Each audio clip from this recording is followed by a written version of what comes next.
ที่อยู่ทางบ้านที่รับฟังวิทยุของเราก็ดีที่รับฟังในติดตามทาง Facebook ก็ดีนะก็คงจะได้รับเรื่องราวดีๆวันนี้ก็ถือโอกาสได้ขอ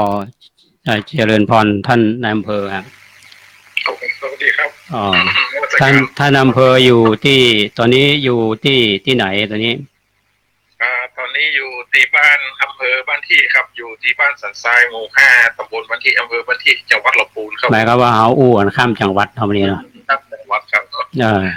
เชียงใหม่กับลำพูนก็บ่ไกลกันแต่ว่าแทนที่เขาจะมานั่งอู้กันห้องส่งท่านอำเภออยู่ที่บ้านสันทรายบ้านที่ครับผมเขาก็สามารถอู้กันได้ โดยอาศัยเทคโนโลยีภาพเห็นอย่างได้อู้กันได้อู้กันท่านอำเภอได้ยินเสียงอาตมาชัดเนาะชัดครับชัดเจนครับผมก็ต้องอนุโมทนากับท่านอำเภอนะที่มาร่วมรายการวันนี้ก็ก่อนอื่นท่านอำเภอมีอย่างที่จะทักทายกับท่านผู้ฟังและท่านผู้ชมเนาะถ้าจากนั้นอาตมาก็จะได้ถามเรื่องราวแห่งชีวิตในเบื้องต้นขอเจริญพรท่านอำเภอครับสวัสดีครับท่านผู้ชมผู้ฟังทุกท่านครับที่ได้ฟังรายการของท่านพระคุณเจ้าครับรายการธรรมะเพื่อสาธารณะเพื่อการพัฒนาด้านจิตใจต่างๆนี้นะครับผมที่เป็นนับว่าเป็นโอกาสดีที่ผมได้รับความเมตตาจากพระคุณเจ้าได้เกียรติครับได้โทรโฟนอินอย่างต่างกันเข้ามาอู้มาจากถามเรื่องทำแล้วอย่างต่างๆหรือว่าขอมาสนทนาแบบสนทนาธรรมง่ายๆนะครับแต่ผมก็ในชีวิตมันก็บ่มีอย่างครับมันก็บ่มีอย่างเป็นคนตอนนี้ก็เป็นคนเท่าธรรมดาคนหนึ่งที่ผ่านชีวิตมาแล้วก็มานี่ก็ยินดีที่ว่าถ้าพระคุณเจ้าจะมีอย่างจะถามไทยจะแลกเปลี่ยนเรียนรู้หรือในเรื่องของเกี่ยวกับประสบการณ์ที่มีนิดหน่อยๆของผมที่เขาจะผ่านมาได้ก็ยินดีที่จะมานำถวายเรียนรู้ครับผมกับนมัสการครับก็อนุโมทนากับท่านอำเภอนั่นจริงๆแล้วท่านผู้ฟังท่านอำเภอก็กังวลว่าเรื่องราวของเรานี่มันจะสำคัญขนาดไหนใครจะฟังก็ไม่คิดเนี่ยนะอาตมาก็บอกว่าเรื่องราวของชีวิตของแต่ละคนเนี่ยมันมีเรื่องที่น่าสนใจเนาะเป็นเรื่องราวของแต่ละคนเนี่ยมันเส้นทางแห่งชีวิตนี่มันจะบ่งบอกกันแต่ว่าการที่จะก้าวไปสู่เป้าหมายในการศึกษาก็ดีการทำงานก็ดีเนี่ยมันจะต้องมีหลักในการทำงานแต่อาตมาก็เชื่อเลยเกินว่าท่านอำเภอสุประสิทธิ์เนาะคุณศิลากองก่อนอื่นนั้นท่านอำเภอลองเล่าในชีวิตตั้งแต่เริ่มต้นเนาะเกิดที่ไหนการศึกษาเบื้องต้นแล้วก็อยู่ที่ไหนคร่าวๆแล้วเราก็จะลงไปรายละเอียดขอเจริญพรนะครับผมครับกราบนมัสการครับก็นำเรียนเพียงแต่สั้นๆย่อๆว่าผมนั้นเป็นคนที่นอกสุดเป็นคนที่อยู่ตะกอนของว่าอยู่คุณตูอยู่เหนือสุดของเชียงใหม่อยู่พ้นคุณตูเชียงใหม่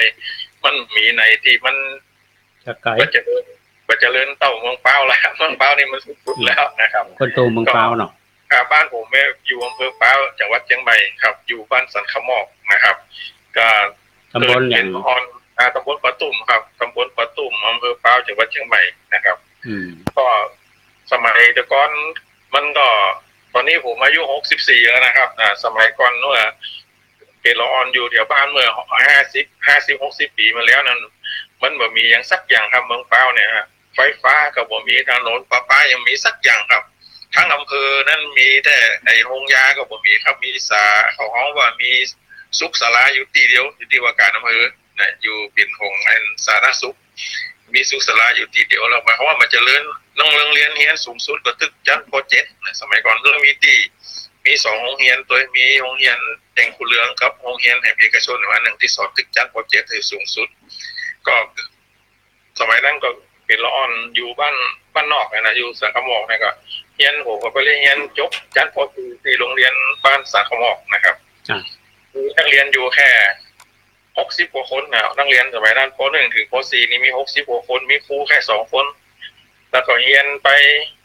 ก็จันเรียนก็ผมก็มีละออนอยู่กัน12 คนเป็นผู้ชาย6เป็นผู้หญิง6อย่างนี้นะครับมาเรียนกันมาจบป .4 พอมันประกอบนั้นบอกว่าจะไปอย่างไรนะครับบอกว่าไปได้เขาเป็นคนตุกคนยากพ่อแม่ก็ยากจนนะครับไปอย่างไรก็มาได้ก็เลยทางครูประจำชั้นนะครับต้องขออนุญาตเอ่ยนามท่านนะครับที่ท่านได้แนะนำเขาว่าปัจจุบันของเขาว่าแน่แนวว่าแน่แน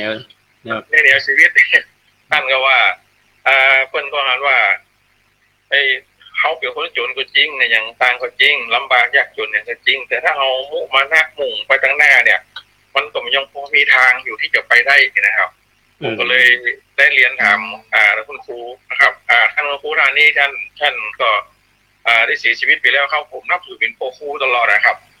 ตอนที่เกิดเสียชีวิตมาผมก็ยังได้ไปงานศพกันอยู่ก็คือพ่อคุณครูเหล่าร่มเงินนะครับเปิดเป็นคนบ้านต้นกอกนะครับเพื่อนก็แนะนำว่าถ้าอย่างนั้นก็ถ้าเธอสนใจที่จะประยุทธ์อยู่แค่เป็นออกมาเลี้ยงงูเลี้ยงควายหรือเป็นละออนชีวิตละเหี่ยวเปียวคูเนี่ยก็มีทางเลือกอยู่ก็คือไปให้เฮียนต่อเขาผมก็ต้องบอกว่าโอ้ไปเฮียนต่อมันบ่ไหวนะครับพ่อแม่มีตังค์สักอย่างมันมีทุนนอนตะหนอมันมีทุนมันมีรอดในแซงเฮียนต่ออย่างคนอื่นได้ครับจะไปเข้าเฮียนชั้นป .6 ป .7 ป .5 6 7อย่างผมได้เพื่อนก็ว่าไปบวชเฮียนไงนะเป็นเสนอว่าคือไปบวชเฮียนแต่ไปบวชเฮียนบวชเฮียนนี่มันดีอย่างไรเพื่อนก็อธิบายให้ฟังว่ารุ่นของเปิ้ลนั่นน่ะคนไปบวชเฮียนสมัยก่อนเนี่ยคนบวชเฮียนรุ่นของเปิ้ลเนี่ยชั้นจบนักธรรมเอกนะจบม.3 จบม.อย่างต่างมศ.3 อย่างต่างทำเอกอย่างต่างนี่ก็ไปเป็นครูได้ละเป็นตำรวจก็ได้ถ้าเธอไปเฮียนเนี่ยอย่างน้อยก็ได้นักธรรมบาลีอย่างต่างสูงขึ้นไปมันก็มีโอกาสนะถึงตอนนั้นมามันน่าจะมีโอกาสอยู่นะเพราะเขามีตั้งเลือกแล้วว่าเป็นคำแนะนำดีๆนี่นะเขาก็เลยไปสมัครเป็นขยมวัดไงไปอยู่วัดสันขมอกวัดอยู่วัดสันขมอกครับอยู่วัดอยู่กี่ปีถึงจะบวชเนรเนี่ยไปอยู่ชั้นป .3 อยู่ตั้งแต่ป .3 ละอยู่ชั้นป .3 นี่ก็ไปอยู่วัดขึ้นป .4 จบป .4 ประมาณก็อยู่ว่าประมาณสักเกือบ2 ปีนะฮะก็ได้บวชเป็นเนรนะฮะแล้วไปเรียนนักธรรมไปเรียนบวชนักปี2509เนี่ยฮะบวชเป็นเนรจำได้ว่าประมาณเดือนมิถุนาของ2509เนี่ยบวชเป็นเนรซึ่งที่วัดสังฆหมอกขนาดนะครับหลังจากนั้นก็หลังจากบวชเป็นเนรก็ยังไม่ได้เรียนหนังสือนะครับมีแค่เรียนสวดเฮียนลักเฮียนเนี่ยเฮียนสู่เทียนนั้นเฮียนนี้ท่องลักทุลุงคนก็คือเอาลักของนวโกวาทอย่างเงี้ยถ้าลักสูตรนธรรมเจนตีมาท่องเนี่ยก่อนนะครับท่องได้แล้วแฮมปีวาสาทัดมาเนี่ยถึงได้เข้าไปเฮียนที่นธรรมเจนตีไปเฮียนสำนักเรียนที่วัดต้นลุงนะครับตอนนั้นมีท่านต้นลุงมีอยู่ในอำเภอกันวัดต้นลุงนี่อยู่เป็นวัดใกล้เคียงกับวัดสังฆหมอกครับวัดต้นลุงนี่เป็นบ้านหมู่ที่3สังฆหมอกในหมู่ที่1สู่ที่2บ้านตรงปูหมู่ที่3บ้านต้นลุงนะครับก็เป็นตำบลประตูเหมือนกันก็ไปเรียนนักธรรมตีก่อนไปทำเรียนตีเรียนปีแรกก็สอบตกสอบตกเจ็บปวดแล้วสอบตก2แล้ว13แล้วมีท่านที่สอบตกสอบตกกับพี่เรียนแห่งปีก็สอบนะครับเจนตีได้ไงพอตอนเจนตีได้ก็ไปมาต่อมาแห่งปีอายุ14แล้ว45ก็มาเรียนนะครับจันโทที่วัดตุ่งหลวงวัดตุ่งหลวงที่เฮียมเวียงเป้านะครับเตียวสมัยนั้นเตียวตีนอย่างเดียวครับเตียววันประมาณคือขาเดียวนะขาไปจากวัดสังฆหมอกวัดตุ่งหลวงนี่ก็เตียวประมาณ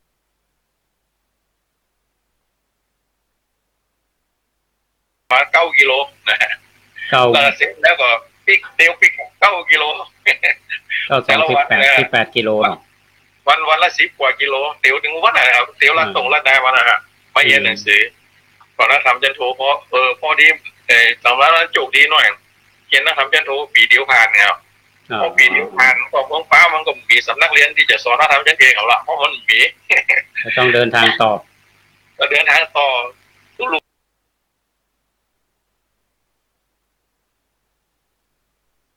งก็เลยเอามาฝากอยู่ที่วัดปันตองครับมาอยู่วัดปันตองยังไง มาอยู่ ครับ กับหลวงพ่อโพธิรังสี มาวัดปันตองแล้วก็เจ้าคณะอำเภอช่วงแทนหลวงพ่อเจ้าคุณโพนี่ก็คือหลวงพ่อพระครูมนุนธรรมพรวัดมหาวันเพราะฉะนั้นสองวัดเนี่ยมันจะมีเจ้าของป้ามาอยู่นักหน่อย ว่าวัดปันตองกับวัดมหาวันนี่จะมีคนมาฟ้ามา ครับมาอยู่นักหน่อยแหละมันจะมีนักอยู่วัดอื่นแต่ที่อื่นมันก็มาอยู่เหมือนกันนะแต่เจ้าของป้าจะมาอยู่ที่วัด2 วัดนี้นักหน่อยเพราะว่าตอนที่เป็นเนนมาอยู่วัดปันตองเนี่ยเพื่อนรุ่นเดียวกันนะมีไปพ้องพอนึกออกรุ่นเดียวกันเนี่ยรุ่นคนที่รุ่นเดียวกันนี่ตอนนี้ที่ซึกหาลาเพศไปแล้วที่ได้ทำงานก็มีเยอะครับมีอย่างเช่นดร.เสน่ห์เนาะพันเอกสาธรเตชะวงศ์นะครับอันนี้อยู่แถวปันตองนะมาอันนี้ก็เกษียณไปหมดละแต่ยังอยู่เป็นตู้เป็นเจ้าอยู่ก็อย่างเช่นเดี๋ยวนี้เพิ่นเป็นเจ้าคุณแล้วนะผมบอกงูเพิ่นเป็นตำแหน่งอย่างนะอย่างเช่นอาจารย์มหาจันแก้ววัดพรหมวงศ์อย่างนี้นะฮะก็เป็นรุ่นพี่หน่อยอาจารย์ท่านมหาประชันคำเขียวจะเป็นเจ้าเทพแล้วกันตอนเนี้ยนั่นแหละครับอย่างเงี้ยครับเป็นรุ่นอยู่เดียวกันแล้วก็มีหลายลูกครับเยอะแยะเลยที่อยู่วัดปันตองด้วยกันก็ได้ไปเรียนหนังสืออยู่ปันตองอยู่ปันตองนี่เรียนที่วัดปันตองเลยกันครับเรียนที่วัดปันตองครับเรียนบาลีนักธรรมบาลีไวยากรณ์เรียนบาลีนักธรรมเรียนเจ้าจันเอกกับนักธรรมเรียนบาลีไวยากรณ์เรียนนักธรรมจันเอกเสร็จแล้วก็เรียนในการเรียนธรรมก็อยู่วัดปันตองนี่ก็ได้ผมเป็นเน้นอยู่นะสอบได้ถึงเรียน4ที่วัดปันตอง4 ประโยคแล้วไม่ได้ไปเรียนวัดบุพารามกันวัดปันตองนี่เรียนนักธรรมจันปท3พอขึ้นปท4เนี่ยมาเรียนที่วัดบุพารามไงครับเป็นศิษย์สำนักวัดบุพารามเรียนสำนักวัดบุพารามในปท4แต่ยังเป็นเน้นอยู่นะเป็นเน้นวัดปันตองตอนนั้นมันประมาณปีพ.ศ.เท่าไหร่ท่านอำเภอ517ฮะ517ช่วงที่อำเภอไปอยู่ไปเรียนที่วัดบุพารามเนี่ยมันบรรยากาศการเรียนการสอนเป็นยังไงก็สมัยก่อนก็มันก็เรียนแบบโบราณวิธีเนาะคือท่องจำเป็นหลักอะว่าอย่างเฮาไปแปลเรียนแปลก็เรียนแปลมงคลสูตรนี่เนาะเรียนแปลมคธเป็นไทยเป็นมคธนี่นะแล้วก็อย่างเนี้ยครับแล้วก็เรียนแบบโบราณนะครับเรียนแบบเป็นโบราณวิธีคือต้องจำให้ได้แม่นเอาที่สำคัญที่สุดคือต้องใช้ความจำสูงครับจำให้ได้แม่นทั้งอักขระพยัญชนะไวยากรณ์อะไรอย่างต่างให้ได้หมดอะครับความภาษาบาลีนี่ความสัมพันธ์ของประโยคแต่ละประโยคแต่ละตัวมันต้องยังไงมันต้องแม่นต้องถูกเป๊ะนะฮะเสร็จแล้วก็การวัดผลสมัยก่อนเนาะสมัยที่ผมก็เมื่อก่อนนี่เป็นตัวหาที่ผิดนะไม่ใช่ตัวหาที่ถูกนะครับสมมติว่าการสอบครั้งหนึ่งเนี่ยเขาเขียนผิดไปสัก3 จุดเนี่ยหรือว่าสัก1 ประโยคเลยนะครับเป็นอันว่าตกเลยนะครับตกตัวการสอบที่ผิดเนาะช่วงนั้นนี่ท่านอำเภอเป็นเนนอยู่เรียนอยู่พอจำได้ก็ว่าครูที่สอนนั้นมีไปพ้องมีหลายท่านครับมีอย่างเช่นท่านพระครูมหาจำรัดธรรมวัทีตอนหลังท่านเป็นพระครูนะแต่ว่าเป็นพระครูอย่างนั้นนะแล้วก็จะมีอาจารย์ทวีเขื่อนแก้วครับอาจารย์ทวีเขื่อนแก้วเป็นเพิ่นพระวาดเพิ่นศึกละตอนนั้นเนาะครับแล้วก็จะมีที่เคยได้สอนผมนะครับก็จะมีอยู่เนี่ยแล้วร่วมกันนี่มีไปพ้องพอนึกออกอ่ะรุ่นนี่ก็จะมีไผ่ผ่องฮะที่รุ่นที่เรียนเจอกันก็จะมีอย่างเช่นจำสุทัศน์ได้ก่อนรุ่นเดียวก่อนสุทัศน์จับใจนายน่ะมันหลายได้จำได้มันจะมีเดี๋ยวตอนนี้นึกบ่ออกนะนึกได้แต่หน้านะครับแต่นึกมันเมินหรอกมันเมินทีนี้พอเรียนที่สำนักวัดบุพารามเนี่ยได้ไปเรียนธรรม4 ประโยคเนาะและอย่างที่ทำให้ท่านอำเภอคิดว่าเรามันตอนแรกไปเมืองเป้าก็เข้ามาอยู่เวียงพอมาอยู่เชียงใหม่แล้วมันคิดจะไปอยู่กรุงเทพก่อนไปเรียนต่ออย่างไรมันมีเกิดความคิดจะได้คือตอนนั้นก็คิดอยู่นะครับคิดอยู่ว่า เขาเพราะว่ามันต่อกับเรียนในตึกเรียน3เนาะเรียน4กับพารามแล้วก็จะไปเรียนต่อที่อื่นนี่ถ้าเขาจะเรียนต่อที่เชียงใหม่เนี่ยมันบ่มีสำนักเรียนที่สอนที่เป็นจริงๆจั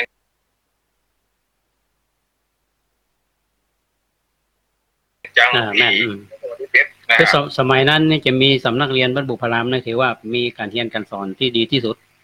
ครับเพราะหลวงพ่อพระเทพวิสุทธิคุณตอนนั้นเป็นพระครูมงคลศิลวงศ์ครับก็ถือว่าสำนักที่ดีที่สุดละตอนนั้นครับ มันก็เลยว่าตอนนั้นมันก็เลยว่าหลังจากนั้นมาก็เลยคิดว่าเขาน่าจะไปเข้ากรุงเทพนะเพราะว่ามีเพื่อนรุ่นปีหลายๆคนเข้ากรุงเทพกันนะ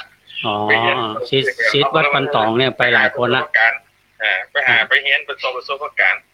ซึ่งมันก็ยากเหมือนกันนะครับตอนที่จะเข้ากรุงเทพนี่นะครับจากตอนนั้นก็อายุ18แล้วครับ19แล้วนะ19แล้วแล้วไปปลาไปเราลงกรุงเทพเนี่ยกรุงเทพนี่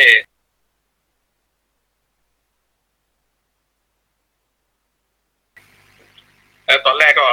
ไปตื้อโมที่เขาอยู่แล้วยังมหาจันแก้วนะครับอยู่วัดปราสาทเนี่ยนะครับท่า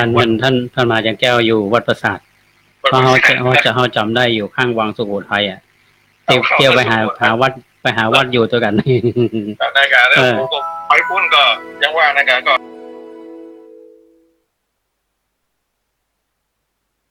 อาศัยว่าคุณเจ้าเนี่ยแหละที่ว่าผมไปหาแล้วก็ขอพระคุณเจ้าไปส่งให้อันวันนี้ไปหาวัดไปหาวัดทั่วกรุงเทพ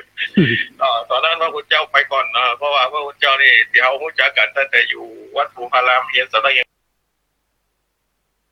บุพารามเราอยู่ท่านอยู่วัดตาสตอยตอนนั้นเนาะท่านไปกรุงเทพก่อนไปกรุงเทพก่อนเนี่ยแล้วก็อาศัยที่เข้าไปหาตอนนั้นก็ตรงนี้นะมาวัดเทพกรแกถ้าฟังรายการนี้อยู่ได้ดีใจนะเป็นพ่อเลี้ยงลำไยอะไรแบบนี้ฟังแล้วเปิ้นปาไปโยมชื่อโยมปฏิเสธนะโยมผมเนี่ยเปิ้นรู้จักกับท่านเจ้าคุณวัดราชสีธารามวัดพลับเปิ้นวัดพลับเปิ้นก็เลยปาไปฝากที่วัดพลับนะฮะไอ้หลวงพ่อไอ้โยมของมหาสาครเนี่ยนะไอ้ปาไปฝากตรงนั้นผมก็เลยอยู่วัดพลับท่านมานะครับก็อยู่ว่าพระมาจนก่อนหน้าที่อำเภอจะไปอยู่นี่มีตู้เจ้าเชียงใหม่เอาอยู่ก่อนห้องที่อยู่ที่5เลยมีอยู่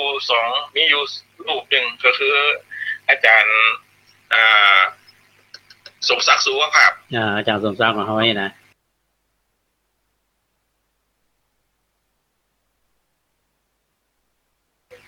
กับน้องเปิดอาจารย์สาครมหาสาครสุวภาพเนี่ยนะ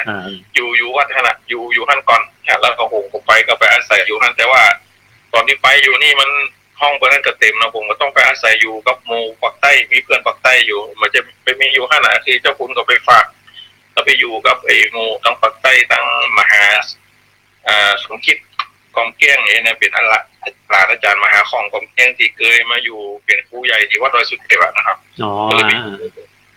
ทีนี้ไปอยู่ที่วัดราชสิทธารามเนี่ยแล้วท่านอำเภอไปเฮียนที่ไหน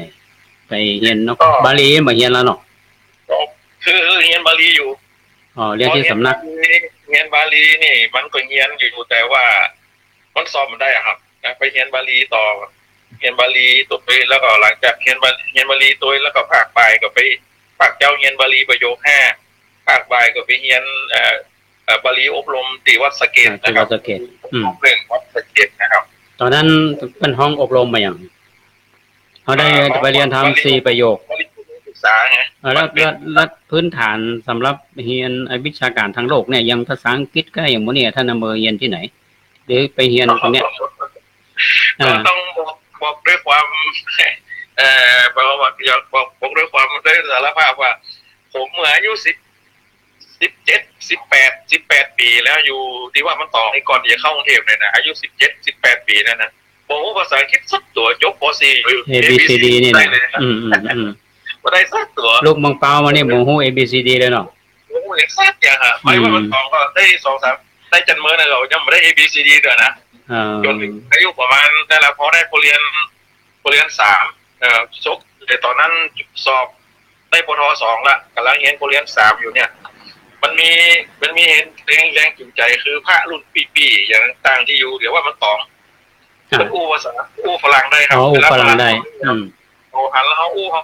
เขาถึงว่าเขาถึงว่าเขาเงินนะเงินก็คือแปลกใจประหลาดใจคนนี้เก่งเต้เก่งว่าไงเนาะอู้ฝรั่งได้ดีนะเขาเอาไปใครอู้ได้เหมือนกันอย่าได้ดีเนาะแล้วตอนหลังมาก็เลยไปซื้อหนังสือเล่มหนึ่งหนังสือเรียนด้วยตัวเองนะภาษาอังกฤษเรียนด้วยตัวเองคือ75 สเต็ปของอาจารย์แสงจันงามกับอาจารย์ประภัสจินรงค์มชที่คนเขียนขายไปซื้อตีสุริวงศ์เซ็นเตอร์เก่าติคนที่คล้องแม่ค้านะเตียวจะว่าเป็นตองไปซื้อมาเอามาเฮียนได้ปีหนึ่งจบเล่มนะพอเฮียนได้ปีหนึ่งจบเล่มเนี่ยก็เลยพออ่านออกเขียนได้ของ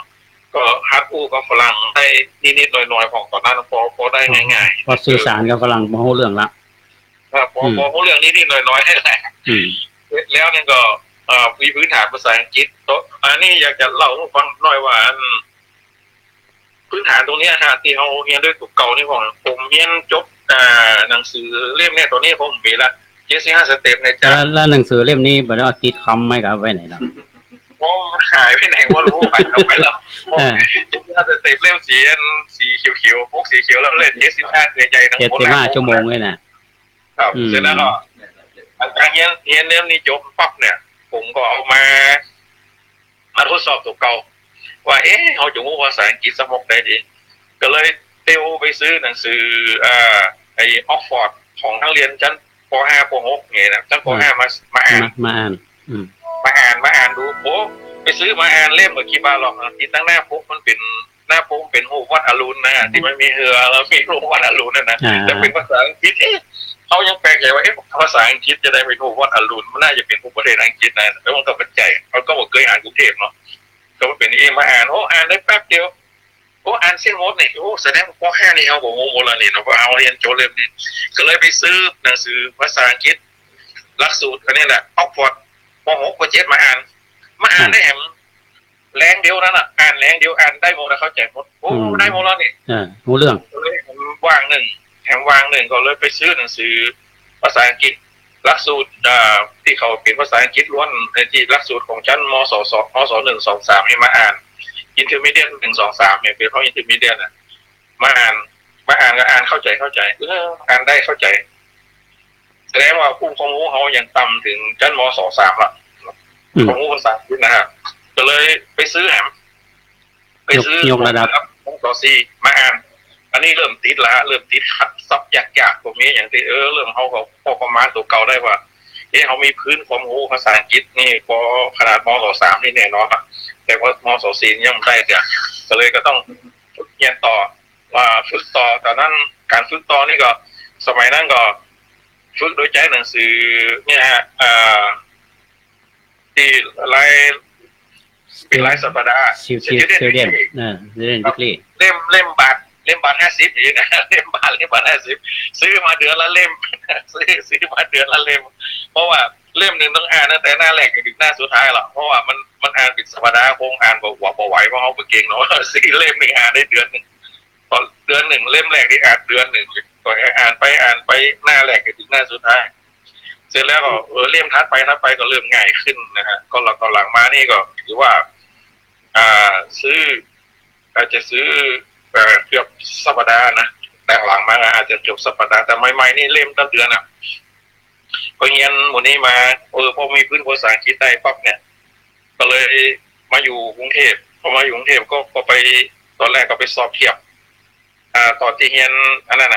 เรียนบาลีอบรมนะครับแล้วไปสอบเทียบด้วยแล้วก็ไปสอบเทียบโปรเจกต์ก่อนปีแรกนะไปสอบเทียบโปรเจกต์ผมบาลีอบรม1ไปสอบเทียบโปรเจกต์ก่อนได้มาละระหว่างนั้นพบนะเขาบอกภาษาอังกฤษเขาก็ฝึกแล้วเขาอยากเรียนภาษาอังกฤษเป็นฐานแล้วก็เรียนบาลีอบรมปี2โดยซึ่งมันจะเทียบกับมศ3อยู่แล้วแล้วก็ไปเรียน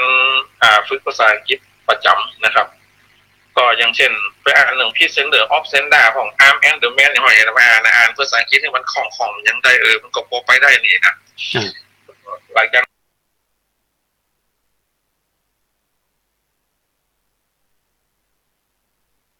ร้อมเดียวกันในปีการศึกษาเดียวกันม.23นี่จะสอบประมาณ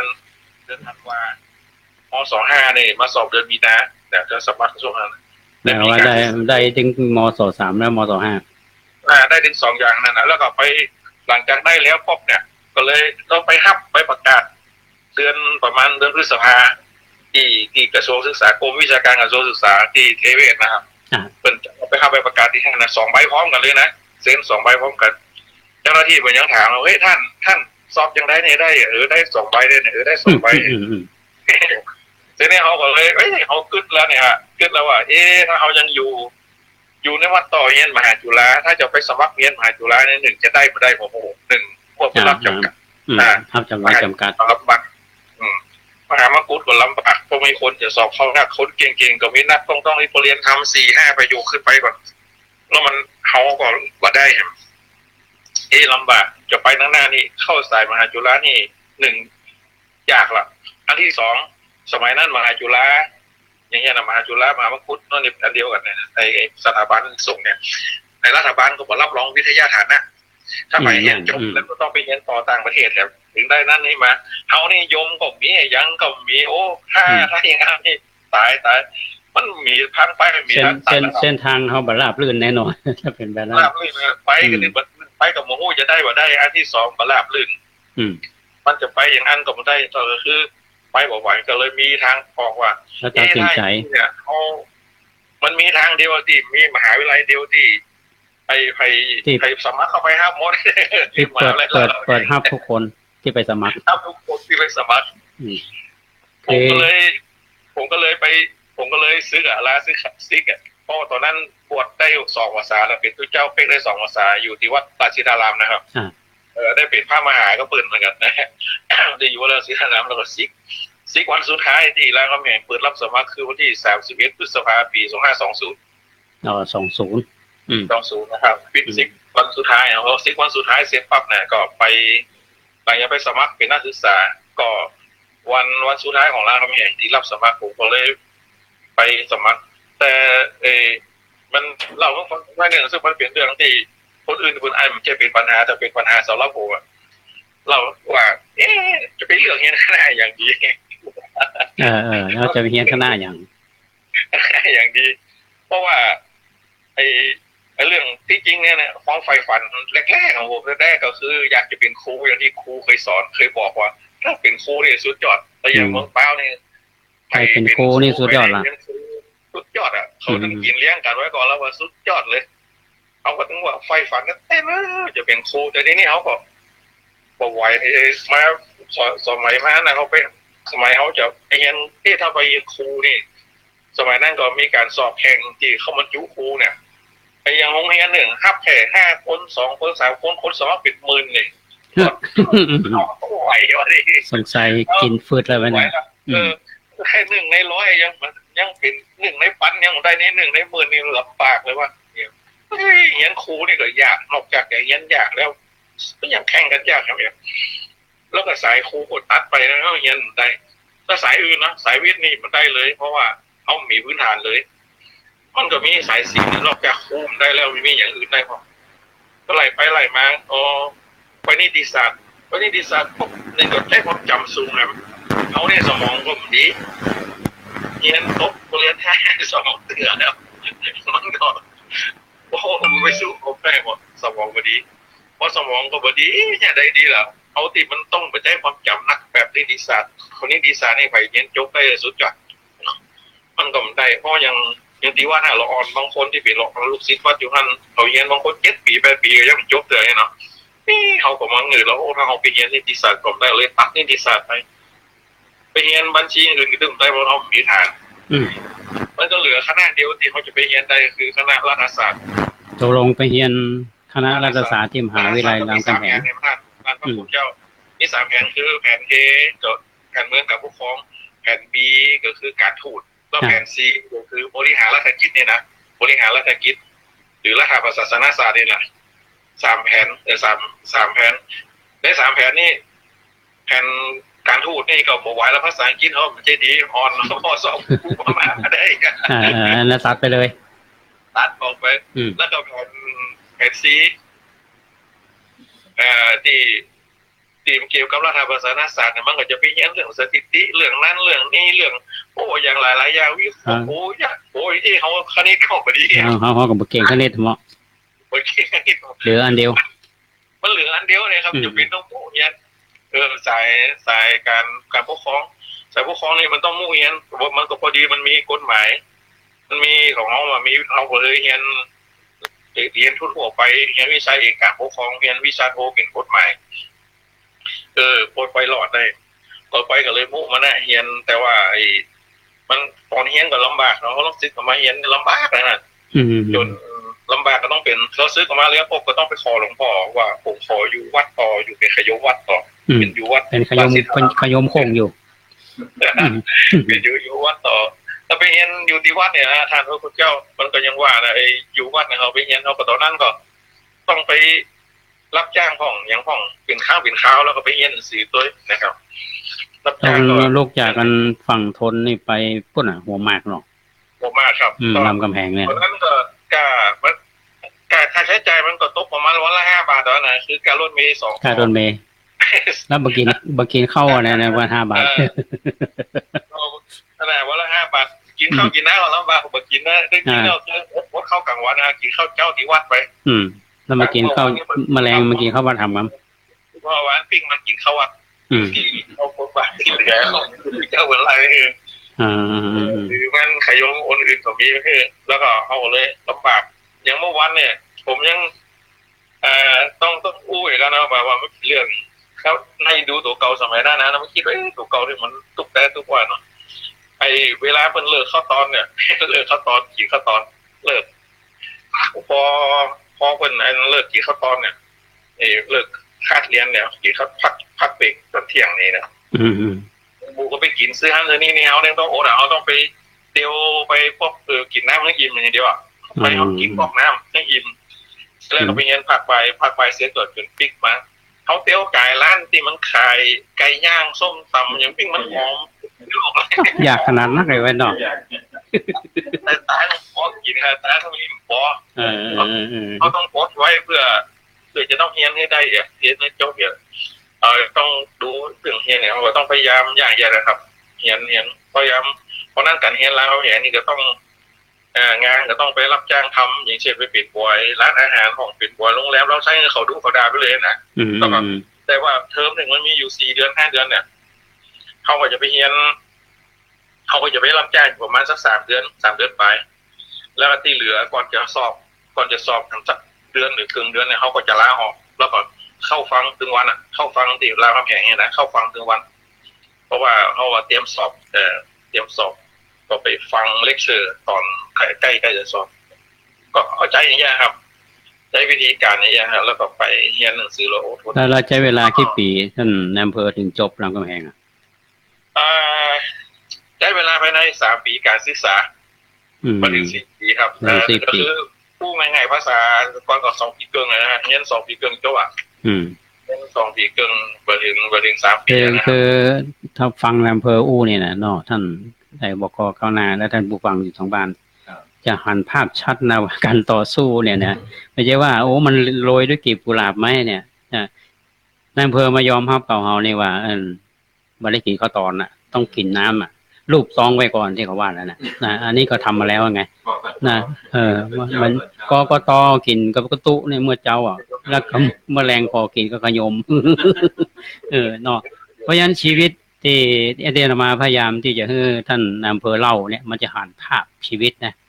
แต่เชื่อว่าคนที่ฟังเนี่ยอาจจะมาคิดว่ามันตุ๊กมันยากขนาดนี้กันเนี่ยแล้วกว่าจะมาถึงวันนี้นะครับเพราะฉะนั้นนายอำเภอเชียนที่รามคำแหงจบแล้วเนี่ยช่วงจบแล้วนี่ใช้เวลา2 ปีเกินเนาะจบแล้วนี่หลังจากนั้นแล้วยายใดมาทำงานในอย่างพ่องก็พอแล้วราชการผมว่าคุณเจ้าอันนึงก็เรื่องที่เรานี่ก็คือบางครั้งก็ถ้าปัจจัยว่าคุณเจ้าเข้าประกาศเราถูกฟังเดี๋ยวนี้เล่าไปทั่วโลกละเพราะว่ามันลำบากลำบากคือท่านนายอำเภอคือคนฟังจะได้รู้ไงว่ามันยิ่งละอ่อนปัจจุบันเนี่ยเขาจะได้รู้ว่ามันสู้ขนาดไหนมันเหมือนนิยายเขาเป็นอ่านได้ไงเนี่ยมันเป็นของจริงนะฮะของจริงนั่นแหละครับ สร็จแล้วก็หลังจากนั้นมาปุ๊บระหว่างหลังจากเรียนจบแล้วปั๊บเนี่ยได้รับใบประกาศได้รับใบประกาศได้รับใบรับรองทานสคริปต์ ได้รับรองในวันจบรามคำแหงไงนะไปใบรับรองในวันจบแล้วก็ได้ทานสคริปต์มายังได้รับปริญญาเดียวเพราะว่ารับปริญญาต้องรับมาปีเนาะเพื่อจะจัดเป็นปีพอได้รับไปปริญญาเสร็จแล้วก็ระหว่างนั้นก็หางานทำแต่หางานทำนี่ก็จริงๆแล้วก็มีตอนแรกนี่ก็ไปหารับจ้างเป็นครูสอนเนี่ยกันเป็นครูสอนทั่วโลกไปพอมันจะมีรายได้อย่างวัน7-10 บาทอย่างต่างเป็นชั่วโมงนะเป็นครูสอนอย่างแรกก็ไปสอนภาษาอังกฤษที่วัดหิรันโดจีสำนักวัดหิรันโดจีเพิ่งสอนภาษาอังกฤษใช่ผู้ใหญ่ก็ไปสมัครเป็นครูสอนเพิ่งก็คือเป็นรายชั่วโมงก็พออยู่ได้เดือนหนึ่งก็ประมาณ700-800 อันป่ายเลยแต่ชั่วโมงเขาสอนน้อยเนาะหลังจากนั้นมาก็ไปสมัครเป็นครูสอนที่โรงเรียนวานิชธุรกิจเพิ่มโดยอาจารย์มหาคองเนี่ยเพิ่นเป็นคนเอาไปฝากเพราะว่าเพิ่นเป็นอาจารย์สอนอยู่ที่นั่นอยู่คือเพิ่นสอนประจำเป็นโรงเรียนดุสิตนี่แหละทางวัดดุสิตนี่นะโรงเรียนเทศบาลโรงเรียนกรุงเทพมหานครวัดดุสิตเนี่ยเพิ่นเป็นข้าราชการแล้วเพิ่นไปสอนพิเศษอยู่ที่วานิชธุรกิจท่านก็อ่านว่าเอาก็ยังมีเวลาแล้วนะนี่หางานทำให้ได้ครับไปช่วยสอนก่อนผมก็ไปสอนที่วานิชธุรกิจไปสอนกฎหมายง่ายๆกฎหมายเบื้องต้นนะฮะเขาจบรามคำแหงเราเขาได้กฎหมายเบื้องต้นเอาไปทานสคริปต์เอาไปรับรองเลยไปสมัครก็เลยไปสอนวิชากฎหมายเบื้องต้นอย่างง่ายๆนะครับแต่กฎหมายแพ่งเบื้องต้นกฎหมายแพ่งพาณิชย์อย่างต่างๆเขาว่าเป็นกฎหมายเบื้องต้นสำหรับที่คนจีเนี่ยนะโอ้ไปสอนอยู่นั่นได้วางหนึ่งพอดีในช่วงนั้นก็ไปสอบบรรจุนะสอบบรรจุหลายตีเหมือนกันแต่มันก็มาติดที่กระทรวงมหาดไทยที่กระทรวงมหาดไทยที่ของกรมการพัฒนาประชาชนนะแอมปีทัดมาก็ได้บรรจุคือผมเรียนจบปี22เนาะปี23รอรับปริญญาแล้วก็หาสอบรอบรรจุแล้วปี24นี่สอบติดนะได้บรรจุเป็นข้าราชการเนี่ยว่าไงนะมาเป็นพนักงานก่อนนะฮะสอบบรรจุเป็นพนักงานอยู่ที่กรมการพัฒนาประชาชนกระทรวงมหาดไทยบรรจุเป็นพนักงานในสอบได้ปี24นะแต่บรรจุจริงๆคือรุ่นมันสอบ3รุ่นอ่ะมันสอบรุ่นเดียวกันนะบรรจุ3รุ่นแรกๆนี่ก็บรรจุปี24หมดรุ่นแรกรุ่น2รุ่น2หรือ24รุ่น3บรรจุไปปี25ต้นปีเลยปีมกราผมนี่ก็ยังว่านะเจ้าวิทย์จำจวดอ่ะสอบอันได้เกือบสุดท้ายเลยคุ้มเลยมันเลยสอบคนได้ผมจำได้ว่ามีคนสอบได้511-12 คนเนี่ยนะทั้งหมดนะที่ขึ้นบัญชีนะที่ขึ้นบัญชีไว้510 กว่าคน510 กว่าคนแต่ตอนที่ไปตรวจสอบนั่นนะเขาบนบานสันเก่าไว้พระไว้เจ้าอย่างแต่ว่าขอให้มันสอบผ่านในชีวิตมันทุกอย่างลำบากล้ำเหลือเนาะไปสอบก็เวลาไปดูผลสอบเลยนะอันนี้ก็เป็นเรื่องที่ระทึกขนาดเหมือนกันนะคือมีลุ้นเปิดตั้งแต่หน้าแรกไปหน่อยหน้าเปิดติดเป็นกระดาน150 กว่าคนกระดานแผ่นเดียวใหญ่ๆมันติดแผ่นเป็นแผ่นบกลัวติดอันดับ1นะได้หมายเลขนะดูได้หมายเลข1เลข2ไปแต่คนนั้นเขาไปดูเขาบอกเฮ้กันเนาะเฮ้ได้คนเฮ้ได้เอาไล่ไปจริงๆจนใจอ่อนเลยว่าทำไซว่าจะหมดกระดานแล้วนี่ว่าตายแล้วเว้ยตายละผมได้อะไรนะแย่ๆเข้าทำไมสอบได้เลยมีขนาดนึกว่าเอาอยู่มาดูหนังสือดีที่สุดเตรียมตัวยังมากเลยนายเนาะว่ามันสอบตรงสายด้วยเอาไปสอบแรงงานสอบนั่นสอบนี่สอบผู้คุมอย่างอื่นมันยังประตรงสายแต่ว่าอันนี้ตรงสายเลยเนาะแล้วก็ดูหนังสือมาค่อนข้างคิดว่ามั่นใจนะไล่ไปแล้วมาพอไปตรงแผ่นสุดท้ายถึงจะมีชื่ออันดับสุดท้ายกับว่าเกือบสุดท้ายกับแผ่นสุดท้ายนะแผ่นประกาศแผ่นสุดท้ายเนี่ยมีชื่อผมแล้วก็จะไม่ใช่คนสุดท้ายเดี๋ยวนะยังมีคนหลักผมกี่คนเหรอเนาะยี่ห้าผมแล้วมาเฮกับเบิ้ลอ่ะเขาก็เขาพอออนแล้วเนี่ยเขาคือคนก็ไปลุมดูหลายเนาะเขาไปดู ไอ้แผ่นที่1ได้2ได้3ไปนี่มากกว่าปีกับมันคนดูหลายก็ปล่อยมาตั้งหลักให้ก่อนไปดูต่อเนี่ยไปดูไปยังมาจะดูมันจนจบแล้วมันจะมีจักเท่าไหร่เองอะมาจนสุดท้ายคนมันห่างแล้วเนี่ยผมไปอยู่ให้เป็น2-3 ชั่วโมงแล้วนั่นเราไปรอดูประกาศว่าคนมันนั่นเนาะเขาไปดูแต่บางคนมาได้ก็ปิกไปบางคนก็เฮ้บางคนก็หน้าไปปิกไปเอาไปดูมันออกดูไปจนมันห่างเข้าไปดูสุดท้ายเนี่ยปรากฏว่าเขาชื่อในแผ่นสุดท้ายติดเขาชื่อในแผ่นติดก็โอเคอยู่ดีใจขนาดนั้นหรอวะเนาะดีใจว่าโอ้อย่างน้อยที่สุดก็ยังพอเห็นทางสว่างเพราะว่าในความคิดของผมนั่นนะว่าตอนที่เข้าไปเรียนรามคำแหงหรือว่าอยู่ธรรมดาเนี่ยเขาบอกว่าไอ้ใบปริญญาบัตรเนี่ยคือกุญแจไขไปสู่ความสว่างเพราะว่าตอนนี้หนังสือติดทุกอย่างลำบากตอนนั้นเนี่ยมันชีวิตมันมืดมนหมดเลยนะมันพอไปตั้งหน้าตั้งมันเนาะพอตั้งหน้ามันมืดเลยเนาะมืดเรื่องอาหารนะเพราะหน้าเรื่องอาหารแต่อันนี้ยังมีหวังอยู่นะพอเอาไปสอบได้แผ่นเขาได้ดีใจก็ปิกมาเตียวเลยตอนนั้นก็เตียวเพราะว่าทางรถก็ไม่เคยมีเตียวจากสนามหลวงกระทรวงมหาดไทยข้าสนามหลวงเตียวผ่านมาวัดโพก่อนมาไหวที่วัดโพก่อนจากวัดโพก็เตียวข้ามเมือ50 ตันนาทีวัดอรุณนะวัดท่าวัดอรุณจากวัดอรุณก็เตียวจนถึงวัดราชสิทธารามครับเตียวมาจนอ่อนไปไหว้พระไหว้เจ้าไปไหว้พระไอ้อย่างน้อยสุดก็ยังว่ายังได้นั่นอยู่นะก็เลยปิกไปป๊อปอย่างนั้นได้ป๊อปเขาก็ยังมีงานสอนอยู่ในวันนะครับสอนวันนี้ธุรกิจอยู่กับผมมีตังอยู่น้อยเสร็จแล้วก็พวกบางคนก็อู้ดีบางคนก็ใกล้ให้เสียเนาะบางคนก็บอกว่าเฮ้ยเขาก็ถามว่าพี่ตู้เจ้าก็มีเน้นก็มีก็ตอนนั้นเขาอายุนักเราโมขยมเหมือนกันเขาถามว่าพี่เป็นไงผลสอบได้ไหมสอบได้แต่เรายินดีด้วยนะเห็นไหมถามว่าได้ที่อะไรพี่ได้ที่229คือ429แต่ว่ามาใดมันจะห้องเฉยๆพี่ไม่ท้าไอ้ครูนะที่10 กว่าไอ้คนเนี่ยมันสอบครูที่โรงเรียนเนี่ยได้ที่16-17ยังไม่เลือกเลย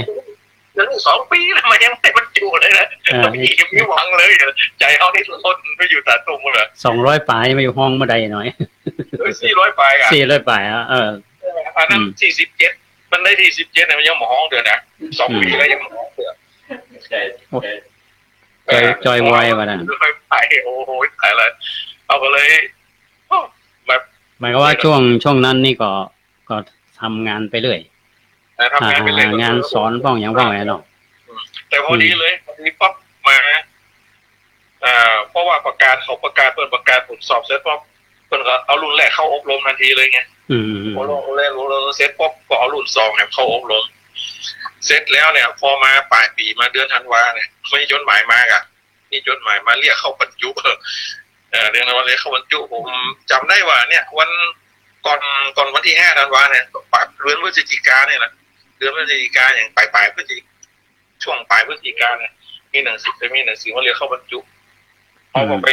รายงานตัวบรรจุที่กระทรวงมหาดไทยที่คณะที่กรมเลยนะไปรายงานตัวเพื่อบรรจุไปอย่างไรอย่างไรก็เพราะที่คำว่าชีวิตหรือความรู้สึกว่ามีในชีวิตของตัวเก่าเนี่ยมีความมั่นใจว่าเพื่อนอย่างนักมั่นใจว่าตัวเองชีวิตต่อไปคงบ่ลำบากกว่าเก่าที่ไรนะช่วงได้งานเนี่ยก่อนหลังจากที่จบจากรามคำแหงมาแล้วยังบอกว่าคนยังบอกว่าเกิดเนี่ยจบแล้วคำแหงมาปี1เนี่ยปีปลายแล้วปิกบ้านเบียดได้เวลาปิกบ้านโอ้มันตอนจบแล้วคำแหงใหม่ๆยังมีงานทำแต่นี่แล้วปิกบ้านเบียดได้เขาว่าจะได้ก็ไปอู้ทางไหนไปเที่ยวทางไหนก็เขาถามว่ามันมีหลายอย่างเนาะเขาบอกว่าเป็นได้เรียนหนังสือไปแล้วเป็นได้ห้องก็เรียนจบแล้วเรียนจบแล้วได้เขาก็เอาใบรับรองเอาหูคุยที่ถ่ายที่ใบรับรองเขาดูว่าจบแล้วนะอันนี้เขาก็เป็นเล่ากันว่ามันจะไปจบได้อย่างไรมันทุกขนาดนี้ก็ต้องเห็นทุกขนาดนี้ไปเห็นจบได้อย่างไรมันใส่สงสัยมันไปเอาร้านถ่ายในร้านแล้วเอามาจุแม่มาจุแม่แม่ดีใจวะแม่มันดีใจไปแล้วนะโอ้มีญาติคนที่จบกันได้มันจะง่ายๆนะ ท้องแล้วพ่อแม่มันมีอย่างซากอย่างเราจะไปจบได้อย่างไรเขาบอกว่าพ่อแม่มันตุกขนาดนั้นแล้วคือมันคือเขาไม่ได้ตอนนี้เนี่ยเขาไม่เคยใส่เงินทั้งบ้านเลยไงเพราะมันมีเฮืออยู่แล้วไงมันมีเฮืออยู่แล้วตีอะไรอย่างซึ่งก็มันก็ลำบากนะครับแล้วนี่พูดถึงว่าท่านนายอำเภอเนี่ยที่มันแรงผลักดันนะที่เขาได้ผลกระทบเนี่ย มีวิธีสร้างกำลังใจตัวเขาอย่างไรก็คือเขาว่าไอ้ป๊อปเนี่ยเขาคือที่จริงแล้วเนี่ยโคตรเขาก็บอกโคตรครับบอกโคตรผมของกันเขาคือว่าที่จริงเขาว่ามันก็ว่าถูกนะเอาละถ้าเป็นเขาเป็นเขาเองเขามองมันเขาก็ว่าถูกเงินเนี่ยว่ะแต่ว่าเขาจะเอามาของเขาว่าจะเอามาเป็นประเด็นมาทำเพื่อเขาเสียกำลังใจเสียใจมันได้เขาต้องเดินนะครับต้องเดินไงที่จริงประเด็นแบบคล้ายๆกันเนี่ยผมเจอมาตลอดไงเจอมาตลอดเพราะว่าเจอรามคำแหงนี่ยังเรื่องที่เขาดูถูกอย่างนี้นะยังเป็นก็มันยังเป็นครั้งแรกไงฮะครั้งแรกนี่เราย้อนนิดน้อยเลยดูฟังว่าครั้งแรกนี่ก็โดนที่ว่าสมัยตั้งเจ้าเมืองเป้าหรือแถวบ้านสักขบอกนั่นแหละการเห็นพระธรรมจัตตีอย่างต่างเนี่ยมันมีไปจบรุ่นปีพระรุ่นปีอย่างต่างตั้งแต่บวชตั้งแต่ผมเข้าไปเป็นขยมฮะเนี่ยนะโอ้ว่าก่อนหน้าผมนั้น10 กว่าปีนะมีคนสอบนักธรรมตีได้คนเดียวหลังจากนั้นมาพระเน้นที่อยู่รุ่นต่อมาก็ไม่มีใครสอบได้เลยนะที่แล้วก็ไม่มีผมสอบได้ไงพอมีผมสอบได้นักธรรมตีเขาบอกว่าก็แค่นั้นนะนักธรรมจัตตีแล้วหลายคนที่มันสอบได้หรือคนที่ซิกไปหรือพ่อแม่เขาที่เขาให้ได้เอานะพอเขามาจบนักธรรมจันโทเห็นบอกว่าไปนักธรรมเองต่างวันนี้เนี่ยมันเอาไปใช้ยาการยังก็ไม่ได้เราเอาไปแลกเขาไม่ได้ทุกของเขากันไหนก็ไม่ใช่เมืองพาราณสีคนหนึ่งกันไปทำงานพาราณสียังวะเนาะมันถ้าฟังใบประกาศนักธรรมไปแลกกับอะไรเนาะเจ็บปวดเนาะเขาก็พลาดถูกของแหละแล้วเขาก็ได้ยินได้ฟังแล้วโอ้เป็นที่ไงเขาก็เลยโม่เข้มาเชียงใหม่ไงโอ้ง่ายๆว่ามันเป็นสร้างแรงบันดาลใจเนาะมันเปลี่ยนวิกฤตเป็นโอกาสนะเปลี่ยนวิกฤตเป็นโอกาสเพราะฉะนั้นหลังจากที่อำเภอจบรามคำแหงเนาะยังไม่ได้รับปริญญาเด้อแล้วเราทำงานแล้วถึงมีจดหมายมาเรียกตัวที่จะไปบรรจุเนาะส่วนบรรจุจะเป็นจะได้หรือไปอบรมเข้ามาทำงานที่ไหนนะแล้วอย่าเปลี่ยนงานจะได้จะเส้นตังอย่ามาเป็นปลัดอำเภออาวุโสอย่าเป็นนายอำเภออย่าไรเดี๋ยวเขาจะขอพักเบรกท่านอำเภอได้กินน้ำกินท่าเนาะสักคำเนี่ยเขาปิกมาเราต่อกันครับยินดีครับนวัตกรรมครับยันพรใจ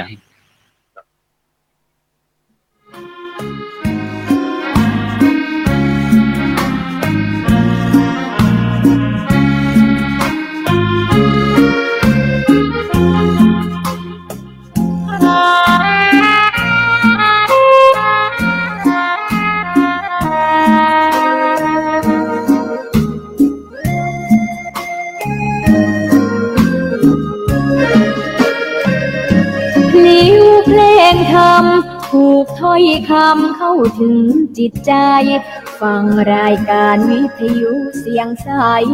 ส่งถึงใจไปสู่ปลายนาสารธรรมน้อมนำมองพระศาสดาบอกผู้คนทั่วลาหันมาเข้าวัดฟังธรรมคลื่นเสียงนี้เป็นคลื่นธรรมะจากใจส่งถึงบ้านไกลฟังได้สุขใจล้ำยามดึกดื่นค่ำคืนมีงานต้องทำเป็นคลื่นสารธรรมเน้นย้ำธรรมะเพื่อนใจเสียงคลื่นธรรมบอกหลักธรรมให้คลายความเหงาฟังเสียงธรรมะเบาบอกเล่าถึงคนบ้านไกล สื่อธรรมะบอกลดละระหว่างด้วยใจสื่อไปถึงสวงในเข้าใจหลักธรรมหลักดีลิ้วเพลงธรรมผูกสัมพันธ์จิตใจร่าเริงฟังสาระธรรมะบันเทิงรื่นเริงในชีวิตยามวันว่างเดินทางไปเยี่ยมสถานีนัดพบกันน้องพี่วันนี้วันดีวันเสาร์สวดมนต์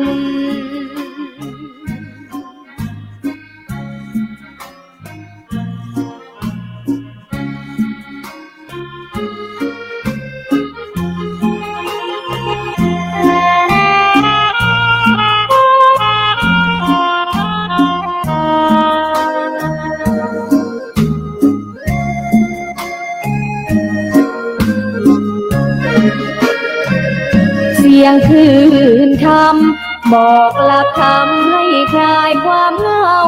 ฟังเสียงธรรมะเบาเบาบอกเล่าถึงคนบ้านไกลสื่อธรรมะบอกลดละระหว่างด้วยใจสื่อไปถึงสวงในเข้าใจหลักธรรมหลักดีลิ้วเพลงธรรมผูกสัมพันธ์จิตใจร่าเริงฟังสาระธรรมะบันเทิงรื่นเริงในชีวิตยามวันว่างเดินทางไปเยี่ยมสถานีนัดพบกันน้องพี่วันนี้วันดีวันเสาร์สวดมนต์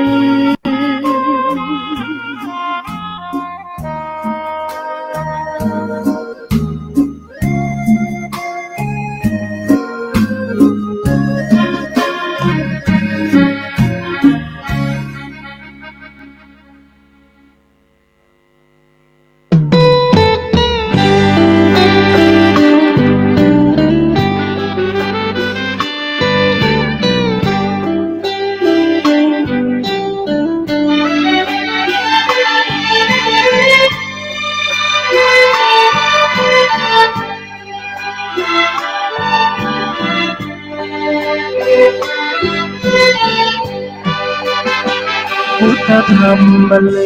งเป็นเพลงเพื่อชาวมวลชนชีวิตมืดมนสับสนจงมาฟังเพลงสิ่งร้ายในใจอย่าได้กลัวเกรงพุทธธรรมบรรเลงกำราบกราบให้ดับสูญขอยกพุทธธรรมน้อมนำใส่ในบทเพลงเศร้าเหงาวังเวงเอาเพลงสร้างสรรค์คำจุนฟังกันแล้วอย่ารอบอกต่อเป็นบุญขอให้ท่านคุณทั้งหลายบอกไปเถิดนาคำสอนพระองค์84,000 พระธรรมขันธ์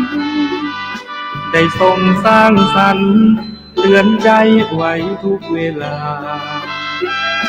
อย่าหลงมัวเมาจิตเฝ้าแต่ปรารถนารูปเวทนาสัญญาสังขารวิญญา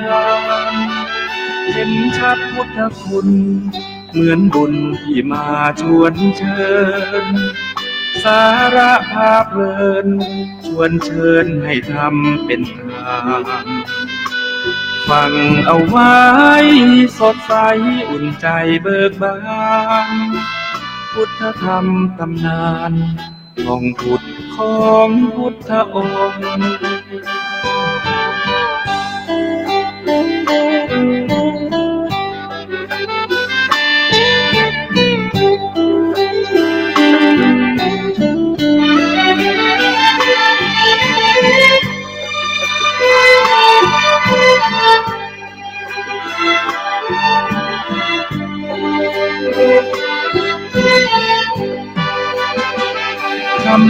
รพระองค์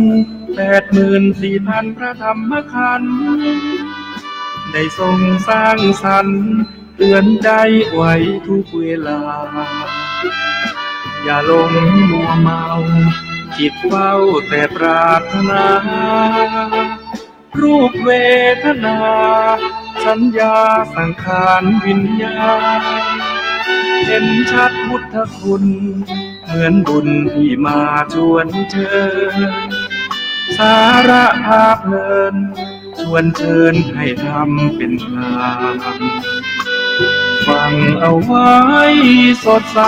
อุ่นใจเบิกบานพุทธธรรมตำนานของพุทธนำพุทธชน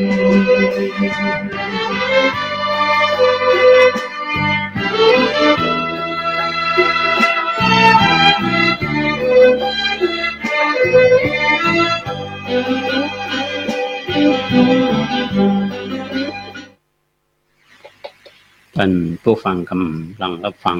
สถานีวิทยุสาธารณะจังหวัดเชียงใหม่วันนี้อาตมาภาพได้เชิญท่านนายอำเภอสุประสิทธิ์ลากองได้มาเล่าประสบการณ์ในชีวิตนะซึ่งอาตมาก็ให้โอกาสท่านได้เล่ากันจากประสบการณ์ตั้งแต่บวชใช้ชีวิตตั้งแต่อยู่เมืองเปาบวชเป็นเนนความเรียนศึกษาพระปริยัติธรรมแล้วก็เข้ามาอยู่เชียงใหม่มาเรียนบาลีที่สำนักวัดปันตองแล้วก็วัดบุพารามแล้วก็เข้ามาศึกษาต่อที่กรุงเทพพักอยู่ที่วัดราชสิทธารามและมีโอกาสได้เข้าเรียนโรงเรียนบาลีเตรียมวัดสะเกษจนสอบเทียบมศ.3 และมศ.5 ได้และเข้าศึกษาที่มหาวิทยาลัยเปิดทุกคนมีสิทธิ์ที่จะเข้าไปเรียนได้แต่มีสิทธิ์ที่จะบรรจบ ก็ได้นะฮะแต่ปรากฏว่าท่านอำเภอเป็นผู้ที่มีอุตสาหะวิริยะมีมานะอดทนและก็ขยันนะฮะก็ได้สำเร็จการศึกษาจากมหาวิทยาลัยรามคำแหงที่ประทับใจก็คือท่านได้เล่าถึงเรื่องประสบการณ์ในการใช้ชีวิตในกรุงเทพถึงแม้ว่าจะศึกออกมาแล้วมีความยากลำบากการใช้ชีวิตของนักศึกษาในมหาวิทยาลัยรามคำแหงสมัยนั้นนะดังที่ท่านทั้งหลายได้ฟังกันบางท่านอาจจะฟังแล้วมันแตกว่าเนี่ยนะมันขนาดว่ามีเงินซื้อข้าวกินเนี่ยต้องไปกินน้ำกินข้าวเช้าที่วัดมาตอนไม่ได้กินข้าวแมลงก็มากินข้าวกับขโยมวัดเหมือนกันนี่นะอันนี้คือสิ่งที่ท่านอำเภอได้สะท้อนให้เราได้ฟังกันเมื่อสำเร็จการศึกษาแล้วเนี่ยก็มีโอกาสได้สอบเป็นพัฒนาการของกรมพัฒนาชุมชนที่กระทรวงมหาดไทยนั่นคือเส้นทางที่ท่านอำเภอได้เดินตามเส้นทางนี้นะครับทีนี้ทางชัดจากที่ทำงานมาเป็นพัฒนากรที่ของกรมพัฒนาชุมชนแน่นอนการทำงานนั้นจะต้องไปบรรจุที่ใดที่หนึ่งนะครับแต่การทำงานระยะหนึ่งแล้วมันต้องมีการก้าวงานขึ้นไปสู่ตำแหน่งที่สูงขึ้นเพราะฉะนั้นเราจะมาฟังในช่วงที่2เนี่ยนะครับว่าหลังจากที่ท่านอำเภอสุประสิทธิ์เนี่ยได้รับบรรจุเป็นพัฒนากรของกรมพัฒนาชุมชนกระทรวงมหาดไทยเนี่ยท่านไปเมื่อบรรจุแล้วส่งไปอยู่ที่ไหนแล้วท่านทำอย่างคล่องเพราะฉะนั้นในช่วงที่2นี้ก็เชิญท่านอำเภอเนาะกินน้ำกินท่าเรียบร้อยแล้วเนาะขอเจริญพรช่วงที่2เนี่ยต่อเลยขอเชิญกันครับเมื่อกี้ท่านพระคุณเจ้าถามว่าหลังจากได้เข้าไปรายงานตัวบรรจุที่กระทรวงมหาดไทยแล้วเนี่ยชีวิตเป็นจะได้พ้องเลยนะครับก็ของเราฟังย่อๆต่อไปนิดนึงว่าหลังจากที่ได้เข้ารายงานตัวแล้วครับเพิ่งก็ เดือนมกราเปิดก็เรียกอบรมที่อบรมหลักสูตรนักพัฒนาชุมชนนะครับนักพัฒนาชุมชนใช้เวลาอบรม3 เดือนนะครับที่ตอนนั้นเป็นที่อยู่ที่บางละมุงอยู่ที่อำเภอบางละมุงครับแต่เป็นแหลมฉบังนะครับเป็นศูนย์ฝึกอบรมพัฒนาชุมชนเนี่ยกรมการพัฒนาชุมชนแหลมฉบังตอนนี้ผมมีแล้วครับไอ้ตรงนั้นไอ้ตรงที่ว่าเนี่ยปัจจุบันเป็นท่าเรือไปหมดแล้วครับยึดไปเป็นท่าเรือแต่ก่อนเป็นศูนย์ฝึกอบรมนะครับไปอบรมตรงนั้นเสร็จปั๊บเนี่ยหลังมันจุมากรมเพื่อนก็สั่งบรรจุลงที่อำเภอสำเริงจังหวัดเชียงใหม่นะครับเป็นนักพัฒนาชุมชนระดับ3 สมัยนั้นมันเป็น4อยู่วันที่มาจากกรุงเทพเนี่ยยังอาตมายังจำได้ยังมาส่งกันอยู่ที่สถานีรถไฟหัวลำโพงโอ้สถานีรถไฟสถานีรถไฟหลังขึ้นรถก็หมู่เฮาก็ดีใจว่าทุกอย่างมาขนาดเราก็ได้บรรจุแล้วเข้าทำงานแต่นี่มาบรรจุที่เสื้อแรกนี่คือที่อำเภอเสมิงคำสั่งบรรจุลงอำเภอเสมิงแต่พอมารายงานตัวที่สารกลางเชียงใหม่เนี่ยพอมารายงานตัวที่สารกลางเชียงใหม่พบทางจังหวัดนะฮะเพิ่นก็ซับตำแหน่งซับไปลงที่ผู้ว่าเนี่ยซับไปลงที่อำเภอแม่อายเพราะนั้นมันอยู่แต่นี่มันทำงานแห่งแรกแต่ก็คือที่ว่าการอำเภอแม่อายในตำแหน่งประจำสำนักงานพัฒนาชุมชนลงที่อำเภอแม่อายนะครับแล้วอยู่แม่อายได้หลายปีเหมือนกัน3-4 ปีนะครับแล้วก็ได้ย้ายขึ้นมาเป็นนักวิชาการพัฒนาชุมชนอยู่ที่สารกลางในตอนที่ท่านอำเภอมาที่เชียงใหม่เนี่ยตอนนั้นใครเป็นผู้ว่าราชการจังหวัดจำได้ว่าท่านชัยยาภูลศิริวงศ์นะชัยยาภูลศิริวงศ์ครับท่านชัยยาภูลศิริวงศ์เป็นผู้ว่านะฮะมันจะมีผู้ว่าหลายคนอยู่นะแต่ว่ามันจะมีท่านชัยยาภูลศิริวงศ์อย่างต่างเลยครับคนหนึ่งแล้วก็จะมีแต่ท่านชัยยาก็อยู่เมืองนะฮะอยู่เมือง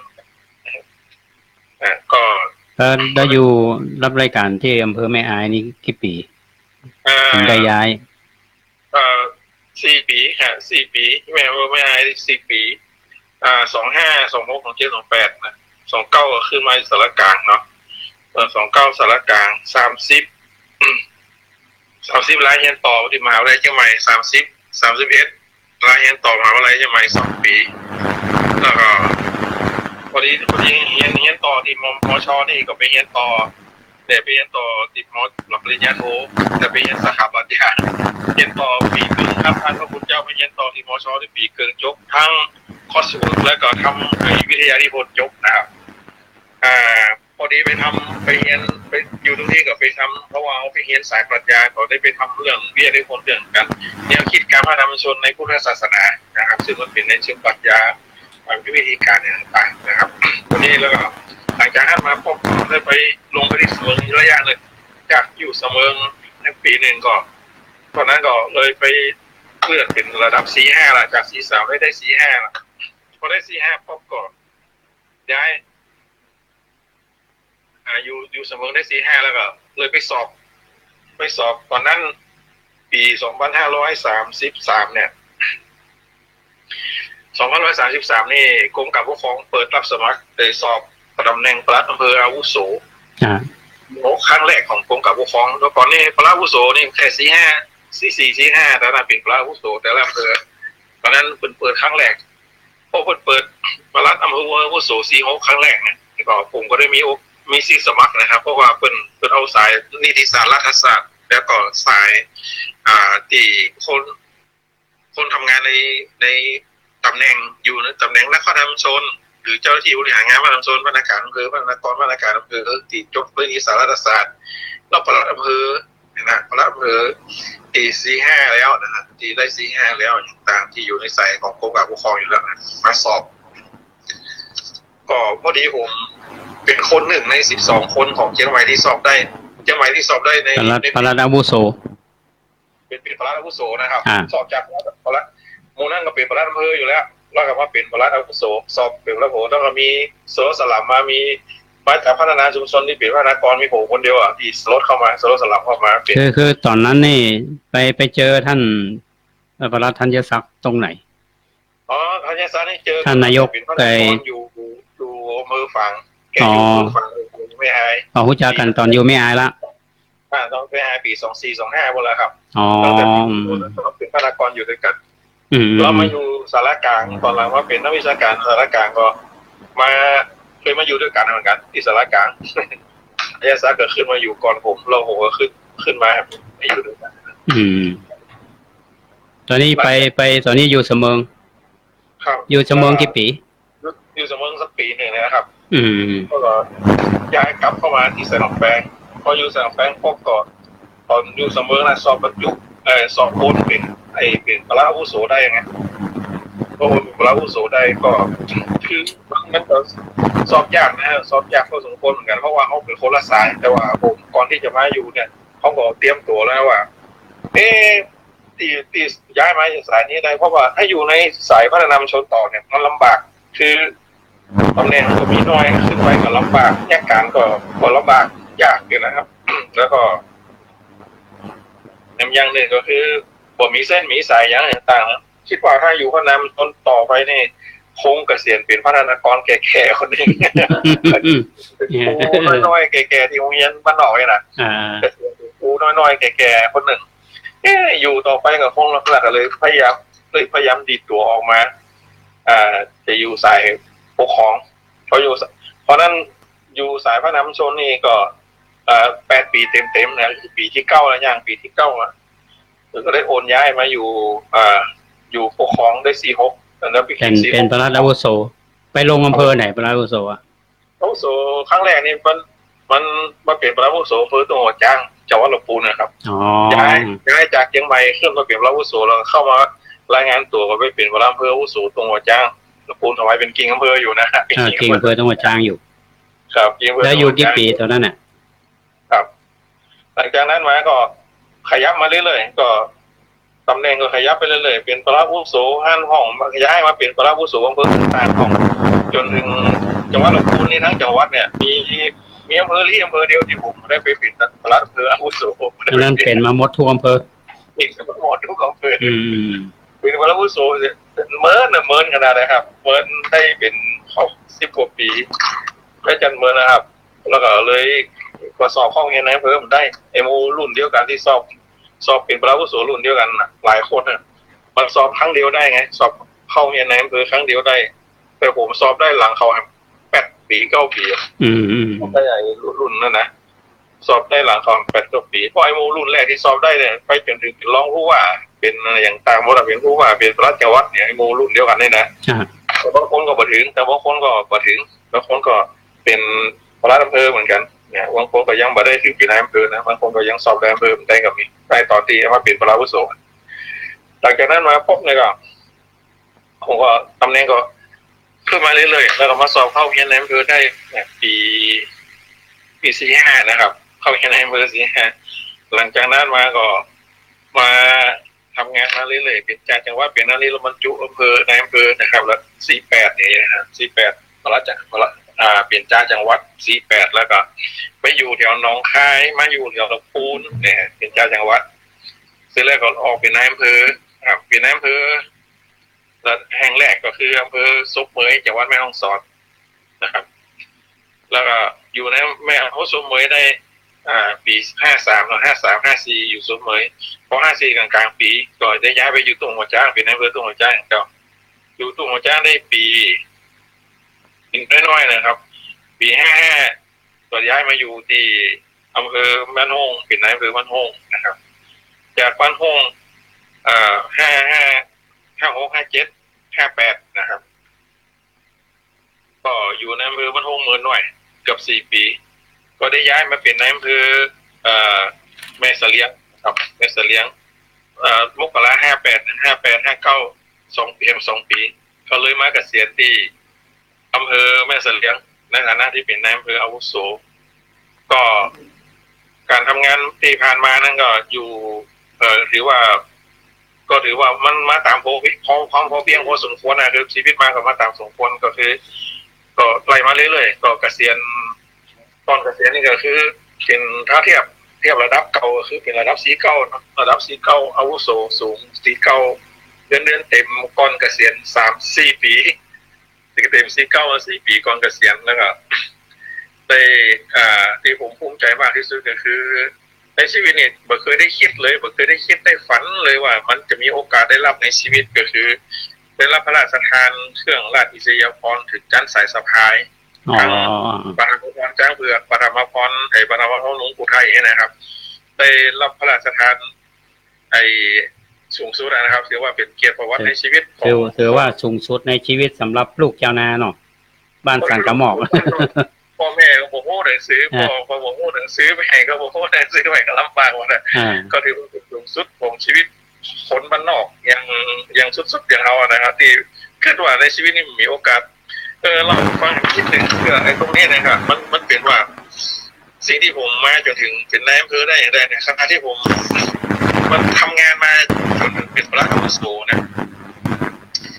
ตอนนั้นเป็นพระอาวุโสย้ายมาอยู่บ้านห้องนะไปดูจากอยู่บ้านห้องป้ากำนันผู้ใหญ่บ้านไปอบรมที่โรงแรมเชียงใหม่ภูคำเชียงใหม่นะครับมาอบรมกำนันผู้ใหญ่บ้านอย่างต่างเนี่ยกำนันผู้ใหญ่บ้านตำบลฟ้าเนี่ยเขายังบอกว่าผมเป็นพระอาวุโสแล้วก็ตกใจอยู่เขาป้ากันเพราะว่าครูหลวงปู่หมู่นะเขาห้องท่านหัวหน้าท่านพระอาวุโสอย่างนี้นะเมืองป้ามหาชัยกันกำนันผู้ใหญ่บ้านที่ทุกเมืองป้ามานะครับทุกทั้งเมืองป้ามาหลายคนก็เคยรู้จักกันเนาะเคยเป็นไม่เป็นนานเป็นยังคนซึกไว้เราไปเป็นกำนันผู้ใหญ่บ้านนะเขาอบรมเขามาป้ากันเพื่อเป็นรุ่นพี่เขาแล้วเป็นว่าเป็นกำนันผู้ใหญ่บ้านป้ากันผมก็เลยมาถามว่าอันนั้นรู้จักคนที่นี่รู้จักกันเนี่ยแล้วก็เป็นยังไงเป็นพระผู้สูงได้เนี่ยเป็นพระผู้สูงแท้ก็เป็นแท้เขาจะเป็นนายอำเภอไงหมอเมื่อนี่แหละเขายังมาเชื่อเนาะเขาก็เลยว่าเชื่อโอ้อันนี้แต่ลูกบุกกับเราไปบ้านถึงเชื่อไงแต่ก่อนหน้านั้นนี่ที่ผมทำงานอำเภอก่อนที่เป็นพระอำเภออย่างต่างเนี่ยตั้งแม่ผมนี่ก็ผมไม่ได้บอกผมว่าจะเป็นอย่างเขาแม่ผมทำงานอำเภอเนี่ยอย่างนั้นที่ก็ดูแลเปิดส่งเรื่องเมืองของแม่ก็บอกโอ้เขาดำรงตำแหน่งเนี่ยแม่ผมเวลาไปถามเลยว่าท่านลูกแยกการยังเขาว่านานแยกการอำเภอแยกการอำเภอแต่เจ้าบ้านทั้งหมดเนี่ยเจ้าบ้านสาขาหมอมุ่งป้าอย่างต่างเนี่ยเขาก็เข้าใจว่าเขาคิดเลยว่าผมเนี่ยทำงานอำเภอนี่ยังเก่งมันก็ต้องเปลี่ยนพันลงอำเภอแล้วนะยังเก่งกับไทยเอกสารนะเนาะพันลงอำเภอเจ็ดถูกเพราะว่าอย่างไรเพราะว่ามีรุ่นปีคนหนึ่งรุ่นปีผมเนี่ยแก้เลยผมสัก2 ปีหรือ3 ปีเนี่ยมีรุ่นปีเนี่ยคนหนึ่งที่อยู่วัดตุงห้าเก่งเงี้ยนะทำเงี้ยอย่างนี้เก่งหมดอ่ะรุ่นปีผมก็ซีกไปเพราะว่าส่งแต่ชื่อมันเต็มๆนะผมว่าชื่อกี่เล่นกันนะนานมาเนาะนานมาทำงานอำเภอไอ้นานนี่เราจะไปเดินนานมาไปไหนหรอเพราะนานมาเนาะเก่งขนาดนั้นเนี่ยก็เป็นพันลงอยู่กลุ่มป่าไม้คืออยู่ที่ป่าไม้เป็นกงเป็นพันลงอยู่กลุ่มป่าไม้นะแต่ว่าไอ้นานนี่มันจะเก่งหรือนานมาไปไหนยังดีมันก็แค่นั้นแหละแค่พันลงอำเภอนะอย่างนี้นะเขาก็ไปย่างเขาคิดเยอะนะเขาจะมากกว่าจริงแล้วล่ะว่าเอานะแต่พอจะมาขอเริ่มมาเชื่อว่าผมทำงานเป็นปลัดอำเภอแต่เป็นทำงานสายปกครองแต่อยู่ตอนที่มาป่าเขานะผู้ใหญ่บ้านลุงเปาเนี่ยเขาปิดไปบอกลูกเนี่ยลูกแม่นางเนี่ยเป็นพระอำเภอแต่เลยเนี่ยเป็นพระผู้สูงคนเลยโอ้นี่ก็เริ่มเชื่อละแต่ว่ามันก็ในวงแคบของลุงเปานะคนรู้จักกันกี่คนของแคบจนเพราะว่าเขาไม่ได้มีโอกาสเข้าทำงานในเชียงใหม่ในเมืองเปาเลยตอนสายอยู่สายปกครองพอนั้นแม่ผมตายเมื่อปี58ตอนนั้นยังไปงานศพอยู่ตอนนี้มนต์พระคุณเจ้ามาเตะอยู่เนาะปี57ปี57กันแม่ปลายปีตายปลายปี57นี่นิมนต์พระคุณเจ้าไปเทศไปโปรดเมตตาทำอย่างต่างนะเจ้าบ้านใกล้เคียงนะหมู่บ้านใกล้เคียงที่ผมเอาลูกน้องไปนอนที่รีสอร์ทโรงแรมเขาใกล้ๆที่รีสอร์ทอย่างเงี้ยเขาไปฟังเอาลูกน้องจากบ้านโฮงไปตอนนั้นเป็นนายอำเภอบ้านโฮงตอนนั้นผมก็ได้ได้สายสะพายเพราะเราอยู่นะไปงานศพเขาก็ถามหมู่นั่นมาว่าเขาก็มาถามเนาะหมู่ที่ไปพักหลายห้องอยู่ไปพักหลายห้องเพราะผมคือเจ้าหน้าที่ผมไปจองแล้วก็ไปพักเขาก็มาถามว่าโอ้ยยังกันหลายหลวงหลายครับไม่ต้องหลายห้องกันเขาว่าไม่งั้นศพแม่ แม่ท่านนายอำเภอท่านซบที่ไหนอะที่เมืองเป้าที่สะพานสายขมอกเขาก็ยังว่าไอ้หมูเจ้าของอะไรมาฮะเจ้าเมืองเป้านี่เป็นนายอำเภอได้ยังไงก็ยังเกิดมาเจ้าเมืองเป้าเป็นนายอำเภอแต่ว่าเป็นลูกไหมลูกไม่ได้ไงเนี่ยได้เลยเราก็เลยได้ไงนะแล้วก็พอดีมันไม่หมายว่าหมูดูออกไปนะเรายังเกิดประเด็นว่าเป็นแนวเปิดใจก็เพราะว่าเป็นโปรเจกต์เกษียณนั่นแหละเนี่ยเป็นแนวเปิดไว้6-7 ปีโปรเจกต์เกษียณ7-8 ปีโปรเจกต์เกษียณยังคิดมาถึงว่าจะปิดได้มันเรียกว่าเป็นพันลงอยู่อำเภออย่างไรนึกว่าเอาจะปิดพันลงเขาเห็นสภาพครอบครัวสภาพบ้านนอกสภาพพี่ญาติพี่น้องอย่างต่างมันลำบากแต่เนาะมันตุกแต่หรอกมันไม่มีปัญญาอย่างไปส่งเนาะเนี่ยท่านอำเภอเท่าถึงว่าท่านที่ท่านอำเภออูเนี่ยว่าเรามีได้มันนี้นี่เพราะเราเดินสายก็อาศัยพระศาสนาบ้างก็ได้อาศัยวัดอาศัยว่าเราได้เรียนรู้ในเรื่องของหลักคำสอนในทางพระศาสนาที่เราประคับประคองมาเนี่ยนะแต่ทำเมื่ออำเภอถือว่าสูงสุดละได้สายสะพายและเราเกษียณอายุนะแล้วมาอยู่เนี่ยมันมองย้อนหลังไปเนี่ยเพราะฉะนั้นตรงเนี้ยอาตมาอยากคือท่านอำเภอได้ว่าที่เรามีความก้าวหน้ามาถึงมาถึงจุดสูงสุดของเราในวันนี้เนี่ยท่านอำเภอใจรักในการพัฒนาตัวเองอย่างในการทำงานจะได้ใจรักอย่างพ่องอันนี้น่าสนใจก็การนมัสการครับว่าเราให้ฟังนะครับแต่ว่าจากเป็นเราสิ่งที่ผมคิดสิ่งที่ผมทำสิ่งที่ผมได้น้อมนำรักทำมาใจห้องหน่อยนะครับแต่ว่าปัจจัยนั้นเป็นปัจจัยอธิบายทำหรือการโอ้อวดต่างๆตัวอย่างนะครับปัจจัยว่าเพราะว่าผู้ท่านอาจจะรู้ดีอยู่แล้วอย่างต่างนะแต่ว่าเป็นเรื่องที่ผมที่ได้นำมาเป็นแนวทางเดี๋ยวเราเป็นประทีป2 ทางของชีวิตผมว่าผมจะดำรงชีวิตอย่างไรให้ดีนะฮะอะไรให้ดีก็ตั้งแต่จริงๆแล้วก็ตั้งแต่ผมเริ่มทำงานมาในฐานะที่เป็นนักพัฒนาชุมชนต่างๆเลยนะครับจริงๆเริ่มทำงานแต่5 ปีเขาก็อาศัยที่องค์ความรู้ทั้งวัดเป็นฐานในการมาเอาประกอบความรู้ทั้งโลกคือทั้งโลกทั้งธรรมมาผสมกันเนี่ยนะครับมามองเรื่องมามองเหตุการณ์มองสถานการณ์มองงานต่างๆเนี่ยเอามาผสมกันนะครับก็ผมนี่แม้แต่ว่าในไปที่ไหนเนี่ยผมยังประกาศตัวเราเพราะว่าผมนี่เป็นมาจากวัดเป็นศิษย์วัดเป็นมาจากวัดเป็นศิษย์วัดแล้วก็สิ่งที่คอผมนี่นะสิ่งที่เขาทำงานกันส่วนมากสิ่งที่คอเนี่ยผมไม่ได้เป็นสิ่งขาวสิ่งแดงสิ่งดำสิ่งสักอย่างแต่เป็นสิ่งกู่หน้าประตูวัดสิ่งประตูวัดสิ่งประตูวัดผมก็ลูกศิษย์ผมก็ว่านะเดี๋ยวผมไปแนะนำตัวในเวลาประชุมอบรมอย่างที่ไหนหรือว่าไปอบรมหลักสูตรต่างๆอบรมนักปกครองชั้นสูงของในห้องเลยเวลาแนะนำตัวเนี่ยผมบอกว่าผมเป็นสถาบันสิ่งที่สำคัญอันหนึ่งของประเทศไทยเลยสถาบันของอะไรวะเป็นสถาบันไหนวะผมว่าเป็นสถาบันมันมี2 สิ่งมีสิ่งมหาไทยกับสิ่งสิ่งแดงสิ่งดำสิ่งแดงแต่ฮะสิ่งดำสิ่งแดงเขาสิ่งประตูวัดสิ่งประตูวัดเพราะว่ามันเป็นสถาบันสำคัญของชาติเลยนะสถาบันของผมเป็นยกมาเนี่ยคือสถาบันสำคัญของชาติคือชาติศาสนาพระมหากษัตริย์ผมจะอ้างที่นอนเนี่ยมันพูดกันในที่เล่นที่จริงนะผมมาจากสถาบันนั้นชาติศาสนาพระมหากษัตริย์ผมมาจากสถาบันศาสนาเลยนะสิ่งศาสนายกสิ่งประตูวัดมาก็เลยว่าผมจะปฏิผมบอกว่าแนวคิดจะปฏิรัฐธรรมอย่างนี้ในการทำงาน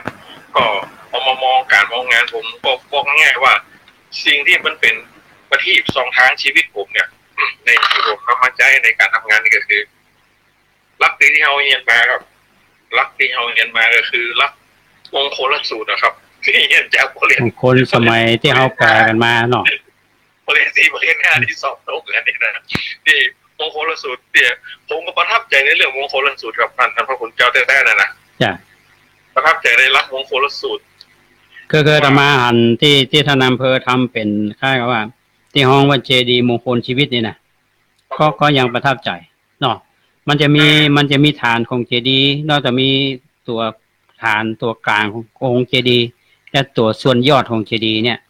นั่นทำบอกว่าเป็นเป้าหมายในการดำเนินชีวิตของคนเฮานี่มันมีตั้งแต่จุดเริ่มต้นเนาะเบื้องต้นท่ามกลางและที่สุดเนี่ย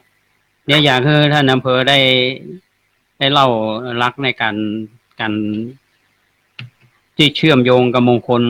คลชีวิตเนี่ยตั้งแต่เริ่มแรกมาเอาประเด็นที่ผมมองให้ก่อนเนาะประเด็นที่ผมมองลักษณ์มงคลสูตรเนี่ยแต่ที่ผมเห็นความสำคัญของลักษณ์มงคลสูตรเนี่ยก็เพราะลักษณ์มงคลสูตรเนี่ยว่าเป็นหลักธรรมสำคัญอันหนึ่งของพุทธศาสนาที่พระพุทธเจ้าเนี่ยตัดสอนคนหรือเจ้าบ้านเนี่ยในการดำรงชีวิตตั้งแต่ปฐมวัยมัชชิมวัยจนถึงปัจฉิมวัยหมดนะตั้งแต่ต้นจนจบแล้วพัฒนาทุกด้านตั้งแต่เรื่องพื้นฐานโปรไฟล์เรื่องอาชีพการงานการศึกษาเรื่องพัฒนาชีวิตพัฒนาจิตใจนะครับอันนี้เป็นระบบผมมองเห็นมันว่าเป็นระบบการพัฒนาคนหรือจะเป็นระบบการพออยู่พัฒนาชุมชนอะไรว่านี่มันเป็นระบบพัฒนาชุมชนที่ดีอันหนึ่งเลยของพุทธศาสนานะแต่ว่าเขาพูดเป็นห้องว่ามงคลนะแต่ว่ามันเป็นการพัฒนาชุมชนที่ดีเป็นการพัฒนาชุมชนแต่หรือว่าพัฒนาตัวคนการพัฒนาตัวคนตรงเนี้ยเพราะว่าละมงคลเนี่ยมันเป็นของว่าละธรรมในพุทธศาสนาเนี่ยมันจะมีความเชื่อมโยงสัมพันธ์กันหมดลักมงคลเนี่ยถ้าเขายึดเป็นทำเป็นแกนกลางอันหนึ่งในการปฏิบัตินะมันจะทำให้ผู้ปฏิบัติเนี่ยสามารถปฏิบัติละธรรมข้ออื่นได้หมดเลยครับในชีวิตเนี่ยในชีวิตนะทำได้หมดอย่างเช่นสมมติว่าเอายกตัวข้ออย่างเช่นเขาละธรรมเรื่องอารตีวิรตีปาปายนะครับเขาเรียกเนาะคือการที่คนที่รู้จักเก่งกลัวบาปละอายต่อบาปเนี่ยบอกแล้วบาปลดเว้นบาปทำบาปเนี่ยนะมันเป็นมงคล1 หรือ 2ข้อของมงคลใน38อย่างนั้นในมงคล38แค่เนี้ยเมื่อเขาปฏิบัติได้แค่ข้อนี้ข้อเดียวเนี่ยมันก็จะได้ละธรรมข้ออื่นโดยยาวไปนะอย่างเช่นถ้าเอาวิในรักอารตีวิรตีปาปาเนี่ยมันก็จะได้เท่าข้อธรรมะเรื่องยีริโอตปะอุกะธรรมะสมาหิตาแล้วก็ทำเรื่องทำให้พวกเขาเป็นคนที่มีศีลสมบูรณ์เพราะว่าคนที่บัดบุนี่มันจะบ่ทำบาปนะครับจะเป็นคนที่ศึกษาสุจริตเป็นคนที่มีผู้วิหารธรรมนะครับมันก็จะดึงไปเพราะนั้นลักธรรมในมงคลสูตรข้ออื่นๆเช่นเดียวกันครับอย่างข้อเรื่องอนาคุระจะกรรมมันตายนะอันนี้สมมติขออนุญาตในภาษาบาลีหน่อยการทำงานไม่อากุลรับผิดชอบทุกอย่างเลยเพราะเรื่องปัญหาเนี่ยถ้าเราทำตัวนี้ให้ดีปุ๊บเนี่ยมันก็จะได้เข้าที่ข้อที่เป็นคนอุทานะสัมปทาคุณขยันและสัมปทาได้หมดเลยแล้วก็เข้าข้อในการที่เป็นคนที่เป็นคนที่เป็นคนที่เป็นคนที่ยังขยันแล้วเนาะเป็นคนที่ขยันเป็นคนที่ทุ่มเทเพื่อครอบครัวเพื่อสังคมเพื่ออะไรเนี่ยมันเป็นการสงเคราะห์อย่างต่างเข้าไปหมดมันเชื่อมโยงไปได้หลายตัวเพราะนั้นผมเลยมองเห็นว่าลักษณ์มงคลสูตรเนี่ยเป็นลักษณ์สำคัญของชีวิตที่เราน้อมนำมาปฏิบัติได้นะครับมันเป็นถ้ามองในแง่ของในแง่พื้นฐานเมื่อกี้คือมันสัมพันธ์แต่มองในแง่ของการพัฒนาชุมชนก็งานลักษณ์มงคลเนี่ยมันก็เป็นการพัฒนาคนพัฒนาชุมชนและพัฒนาสังคมถ้าเราพัฒนาคนแต่ละคนให้มันดีตามลักษณ์มงคลแล้วเนี่ย38ประการเนี่ยนะครับแล้วเนี่ยเมื่อคนทุกคนเป็นคนดีสังคมมันก็จะดีชุมชนมันก็จะดีนะครับคือพัฒนาจากส่วนย่อยจากปัจเจกเนี่ยเข้าไปเป็นที่อยู่ส่วนรวมมันดีนะครับก็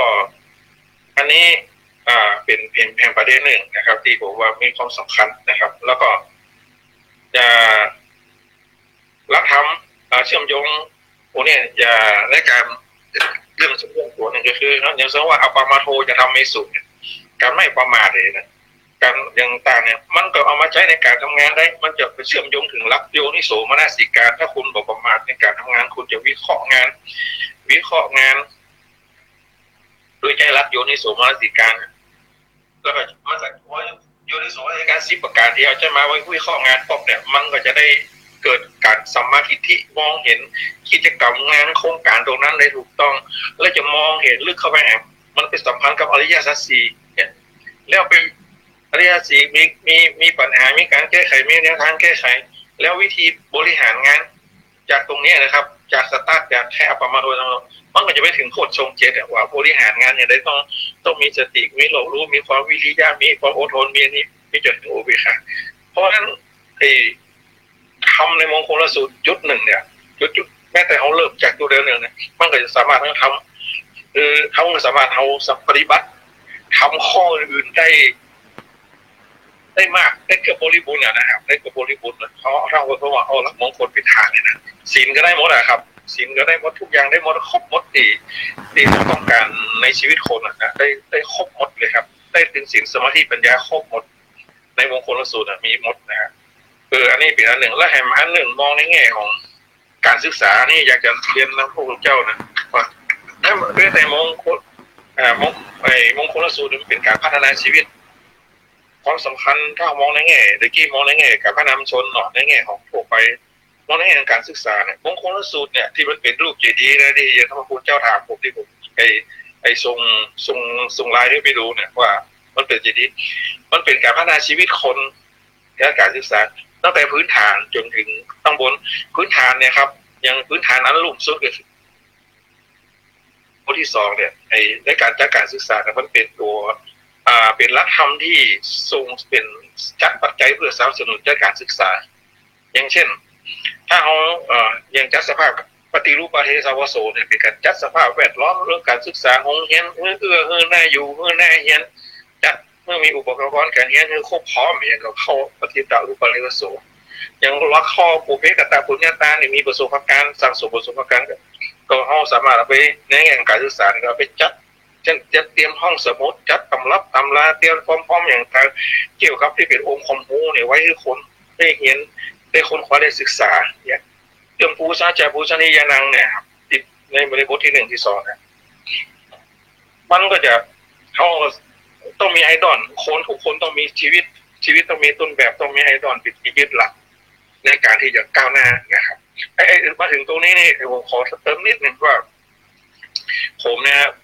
มันในชีวิตผมก็ยังมีไอดอลนอกจากยึดหลักมงคลแล้วยังมีไอดอลอันหนึ่งที่ผมยึดหลักที่ประจำใจและยึดหลักที่เป็นไอดอลสำหรับผมในการทำงานน่ะคือต้องขอเล่าให้ฟังว่ามันเป็นไม่ได้เป็นคนไทยคือไปอ่านในหนังสือสมัยเป็นพระน้อยพระอยู่สาขบอกเป็นขยมเป็นพระน้อยสาขบอกผมไปอ่านบอกว่าพระลินคอนมหาบุรุษเรื่องลินคอนมหาบุรุษเนี่ยเป็นคนที่ทุกข์ยากจนบ่เรียนหนังสือบ่ได้เรียนบ่ได้เข้าโรงเรียนเนาะที่ว่าต้องใจทานนั้นเขียนชอบเขียนยังให้ทานเขียนฝึกหัดอะไรต่างๆจนมาต้องไปเรียนกฎหมายด้วยตัวเองจนขยับเข้ามาจนสุดท้ายเป็นประธานาธิบดีเป็นท่านลินคอล์นเนี่ยเป็นบุคคลต้นแบบคนแรกที่ผมประทับใจมากเลยว่าโอ้ตอนนั้นยังโมโหว่าคนนับถือศาสนาคริสต์อะไรอย่างเงี้ยนะแต่เป็นบุคคลต้นแบบคนหนึ่งที่เขายึดว่าโอ้คนนี้ว่าพระผมเขายังคิดว่าโอ้เฮานี่นะถ้าสามารถทำได้1 ใน 100ของท่านลินคอล์นเนี่ยสุดยอดแล้วนะครับมันจะเป็นแบบนี้ครับแล้วก็คุณเจ้าติดต่อได้อยู่ได้ฟังเสียงอยู่ครับได้ยินครับโอเคครับพอดีแบตมันหมดโอเคครับมันต่ำครับแล้วก็เสร็จแล้วก็ตรงนี้จะเพราะนั้นหลักธรรมเนี่ยบทที่1บทที่2นั่นก็เป็นรากฐานสำคัญในการจัดเรื่องการศึกษาสนับสนุนการศึกษาต่อไปครับหลักการในการจัดการศึกษาถ้าเรามองทั้งไงมองคนการศึกษาการจัดการศึกษาชีวิตคนมันที่สมบูรณ์เนี่ยในพุทธศาสนามองจากมงคลมันก็ต้องจัดการศึกษาให้ครบทั้ง4ด้านก็คือความรู้ที่จำเป็นพื้นฐานทั่วไปที่จำเป็นบอกว่าเลขคณิตวิทย์อังกฤษต่างๆที่เราต้องใช้เนี่ยที่เรียกว่าพาหุสัจจะเนี่ยอันที่1อันที่2ต้องความรู้ด้านวิชาชีพอันที่3การจัดการศึกษาเนี่ยมงคลเนี่ยเรามองในแง่ของการศึกษาก็ต้องจัดการศึกษาด้านคุณธรรมจริยธรรมและระเบียบวินัย3ด้านนะด้านที่4สตมที่4ก็คือด้านมนุษยสัมพันธ์ครับการอยู่ภาษีการเดียวมันจะแค่หัวข้อทำจากบทที่ถึงบทที่9เนี่ยของมงคลสูตรนะครับ บทที่นี่บทที่3นะเรื่องหัวข้อทำบทที่4บทที่9เนี่ยก็เป็นการจัดการนี้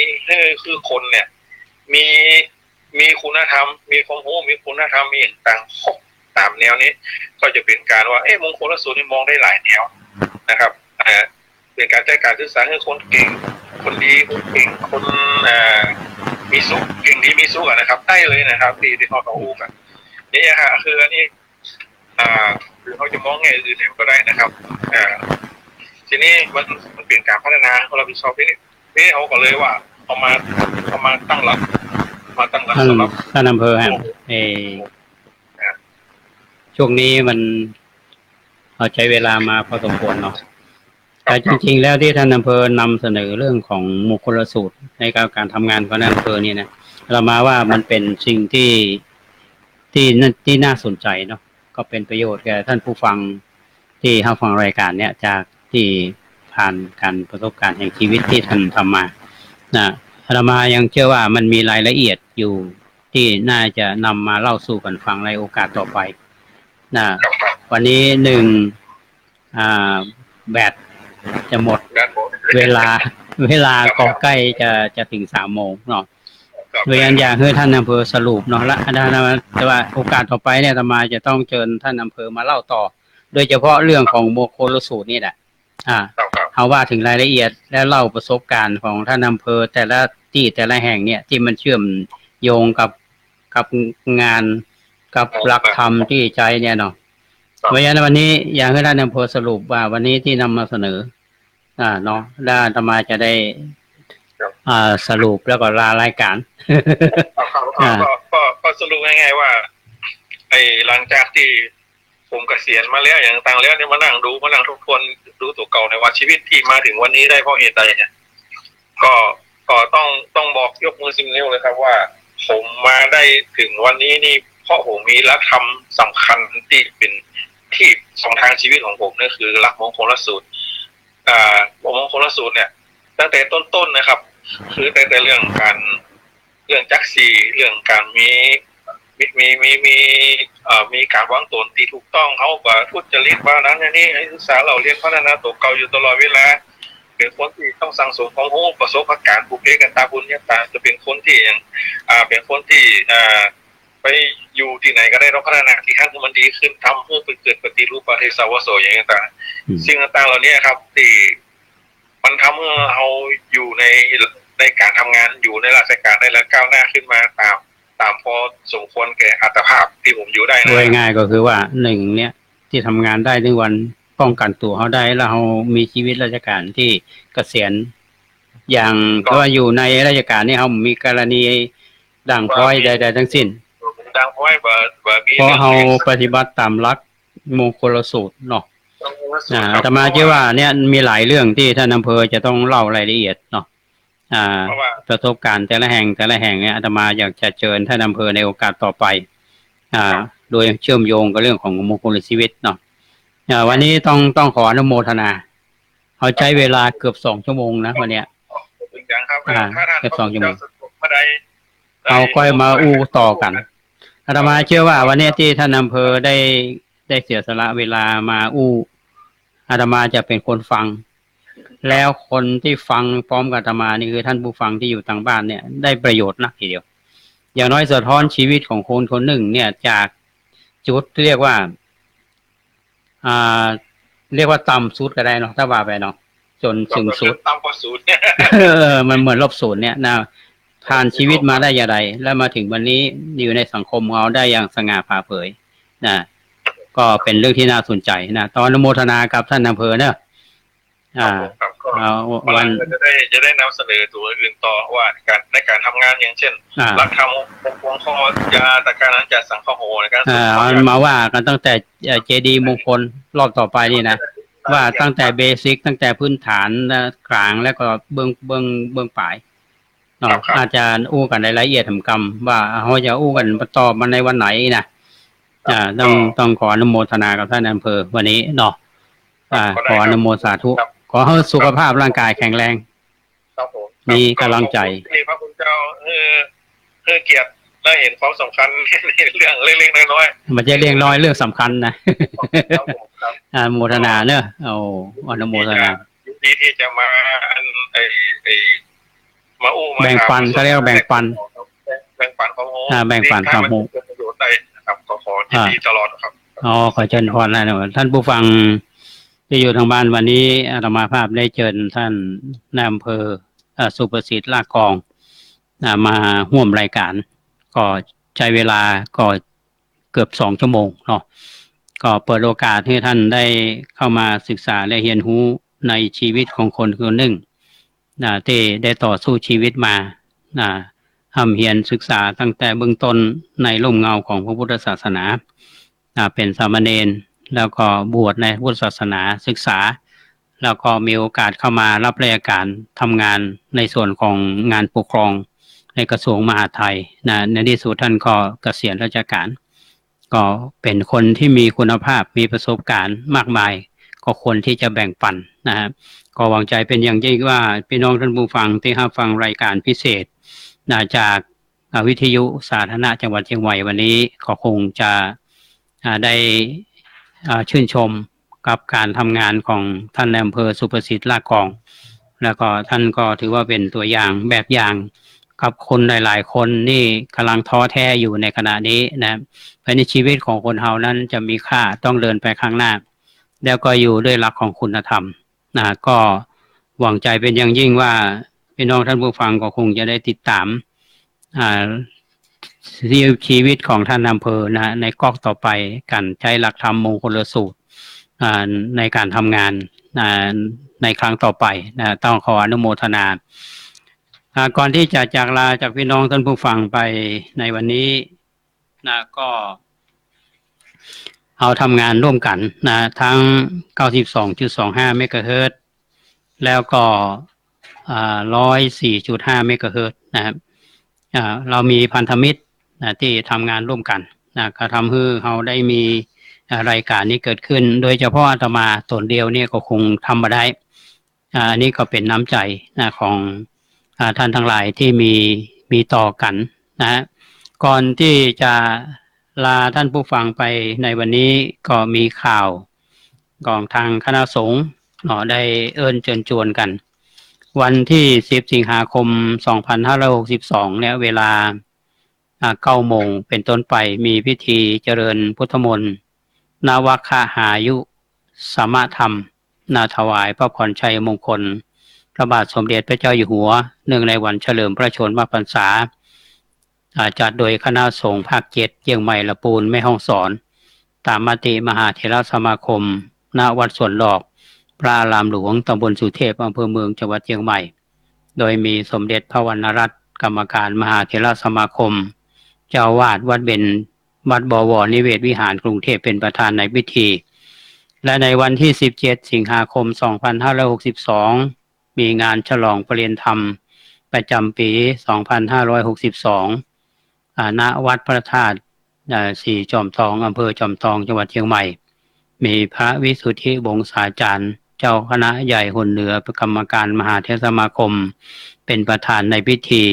งานก็จะเริ่มตั้งแต่เวลา8 โมงเป็นต้นไปช่วง8 โมงนี้จะมีการเปิดนิทรรศการผลงานของหน่วยอบรมประชาชนประจำตำบลดีเด่นของทุกอำเภอในจังหวัดเชียงใหม่แล้วก็วัด5 สอดีเด่นนอกจากนั้นก็จะมีการมอบโล่แก่ผู้ที่ได้บำเพ็ญประโยชน์แก่พระศาสนาวันที่18 สิงหาคม 2562 วงฟอร์ดรุ่น12ก็จะมาทำบุญประจำปีเพื่ออุทิศส่วนกุศลให้อาจารย์และเพื่อนๆร่วมรุ่นก็จะมีสวดพุทธมนต์ถวายพระทหารเพลแด่พระสงฆ์สามเณรวัดป่าแดงมหาวิหารก็งานก็จะเริ่มประมาณ 9 โมงครึ่งอันนี้มากันทุกปีวงฟอร์ด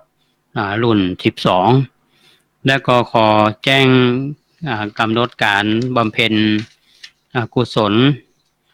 ศพของท่านพระครูพิจิตรสรคุณอดีตผู้ช่วยเจ้าวาดวัดอุโมงค์สวนพุทธธรรมอดีตประธานหน่วยอบรมประชาชนประจำตำบลสุเทพเขต2ซึ่งท่านก็ได้ถึงแก่มรณภาพไปเมื่อเวลา3 ทุ่มของวันที่1 สิงหาคม 2562ที่ผ่านมา ที่โรงพยาบาลสงฆ์แห่งโรงพยาบาลมหาราชนครเชียงใหม่ซึ่งขณะนี้มีตั้งกับศพบำเพ็ญกุศลที่ศาลาทองคำวัดอุโมงค์สวนพุทธธรรมตั้งแต่วันที่2ถึงวันที่8เนี่ยเวลา2 ทุ่ม2ถึงวันที่8สิงหาคม2562นี้เวลา2 ทุ่มก็จะมีเทศน์และสวดพระอภิธรรมทุกคืนแล้วก็วันที่9สิงหาคม2562เวลา10 โมงพระสงฆ์ทรงสมณศักดิ์จำนวน20 รูปสวดพุทธมนต์ 11 นาฬิกาถวายพระทหารเพล 12 นาฬิกา 30 นาทีก็จะเคลื่อนศพสู่สุสานบ้านอุโมงค์เวลา 14 นาฬิกาบ่าย 2 โมงก็จะทำพิธีประชุมเพลิงการจากไปของท่านพระครูวิจิตรสรคุณในครั้งนี้ก็สหธรรมิกตลอดญาติโยมก็ได้แสดงความอาลัยในการจากไปของท่านนะครับแล้วก็ในส่วนของงานของวัดป่าแดงเขาที่ผ่านมาก็ต้องขออนุโมทนากับท่านทั้งหลายที่มาร่วมงานโดยเฉพาะทางเทศบาลตำบลสุเทพซึ่งการนำของท่านธัญศักดิ์แสงสีจันทร์นายกเทศมนตรีท่านรองทั้ง2 ท่านท่านชนะแสนใจท่านรองบรรเพ็ญผอ.พนาภัยคุ้มสะดวกและก็นักเรียนผู้สูงอายุรุ่น1รุ่น2รุ่น3โดยเฉพาะรุ่น3เนี่ยเอามาปิดกิจกรรมวิชาพระพุทธศาสนาที่วัดป่าแดงเฮาในช่วงเช้าของวันที่31 กรกฎาคมที่ผ่านมาส่วนในภาคบ่ายนั้นก็มีการทอดผ้าป่านะครับซึ่งมีพ่อเลี้ยงอัดแม่เลี้ยงนุชนาถที่แปลงเป็นประธานทัพผ้าป่านะแล้วก็มีนักเรียนผู้สูงอายุรุ่น1รุ่น2รุ่น3มาร่วมบุญกันก็อันนี้ก็เป็นสิ่งที่น่าอนุโมทนาเป็นอย่างยิ่งในการทำงานในครั้งนี้มีส่วนร่วมกันจากหลายฝ่ายนะที่ได้นำอาหารเป็นโรงทานมาร่วมงานทอดผ้าป่ามีคุณรุ่งฟ้าพรหมดีเทพคุณวรรณภาพร้อมครอบครัวนำน้ำเก๊กฮวยน้ำเฉาก๊วยน้ำชาเขียว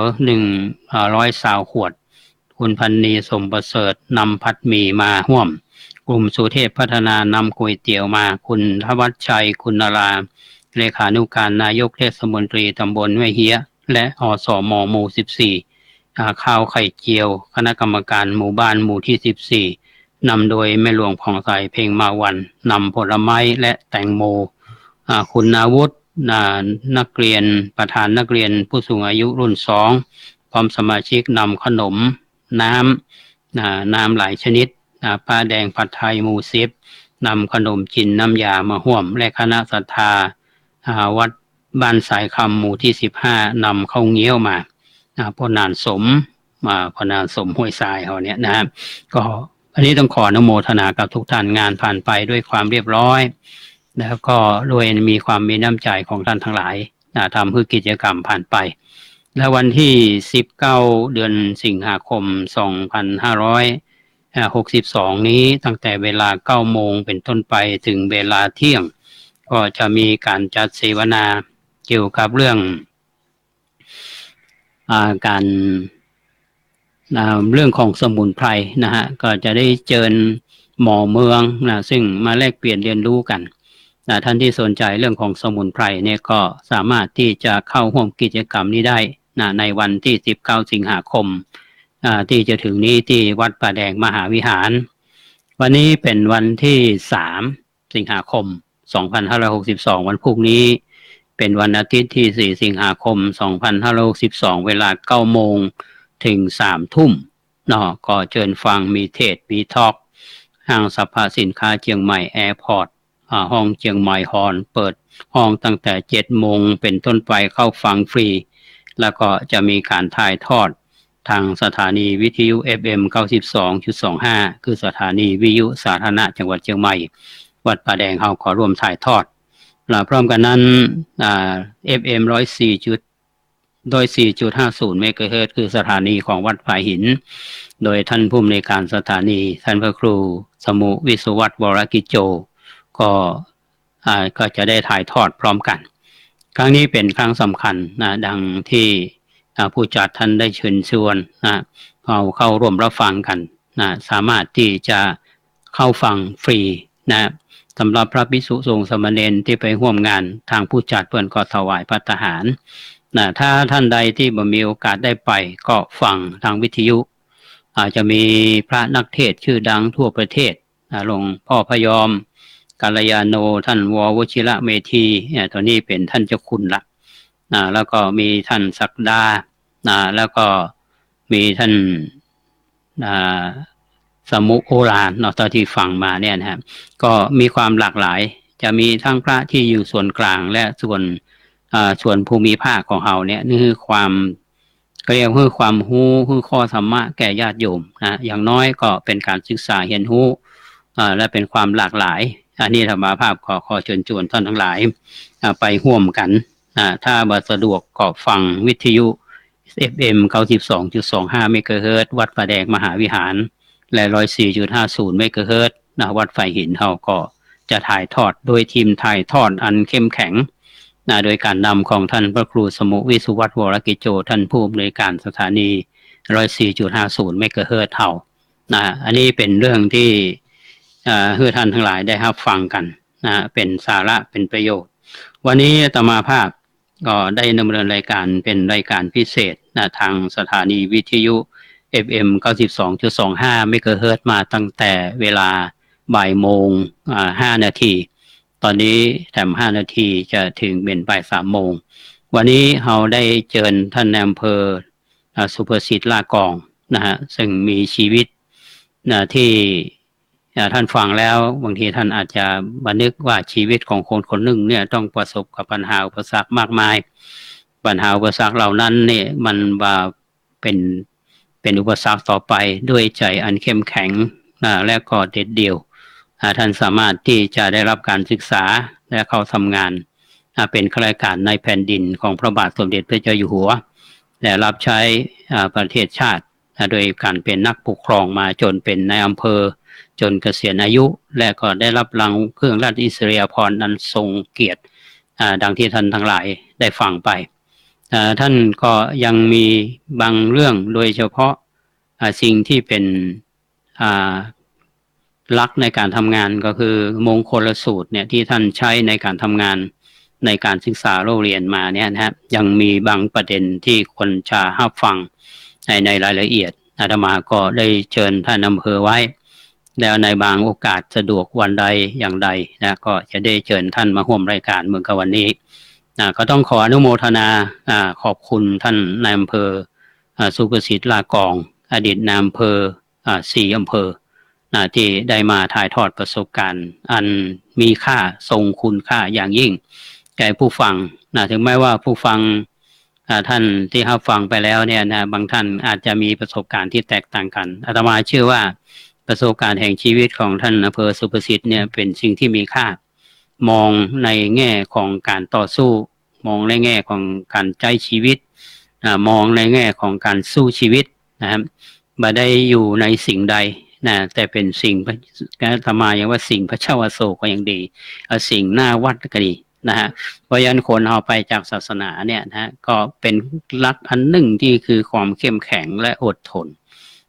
อันนี้คือสิ่งที่สถานีวิทยุแห่งนี้นำเสนอแก่ท่านผู้ฟัง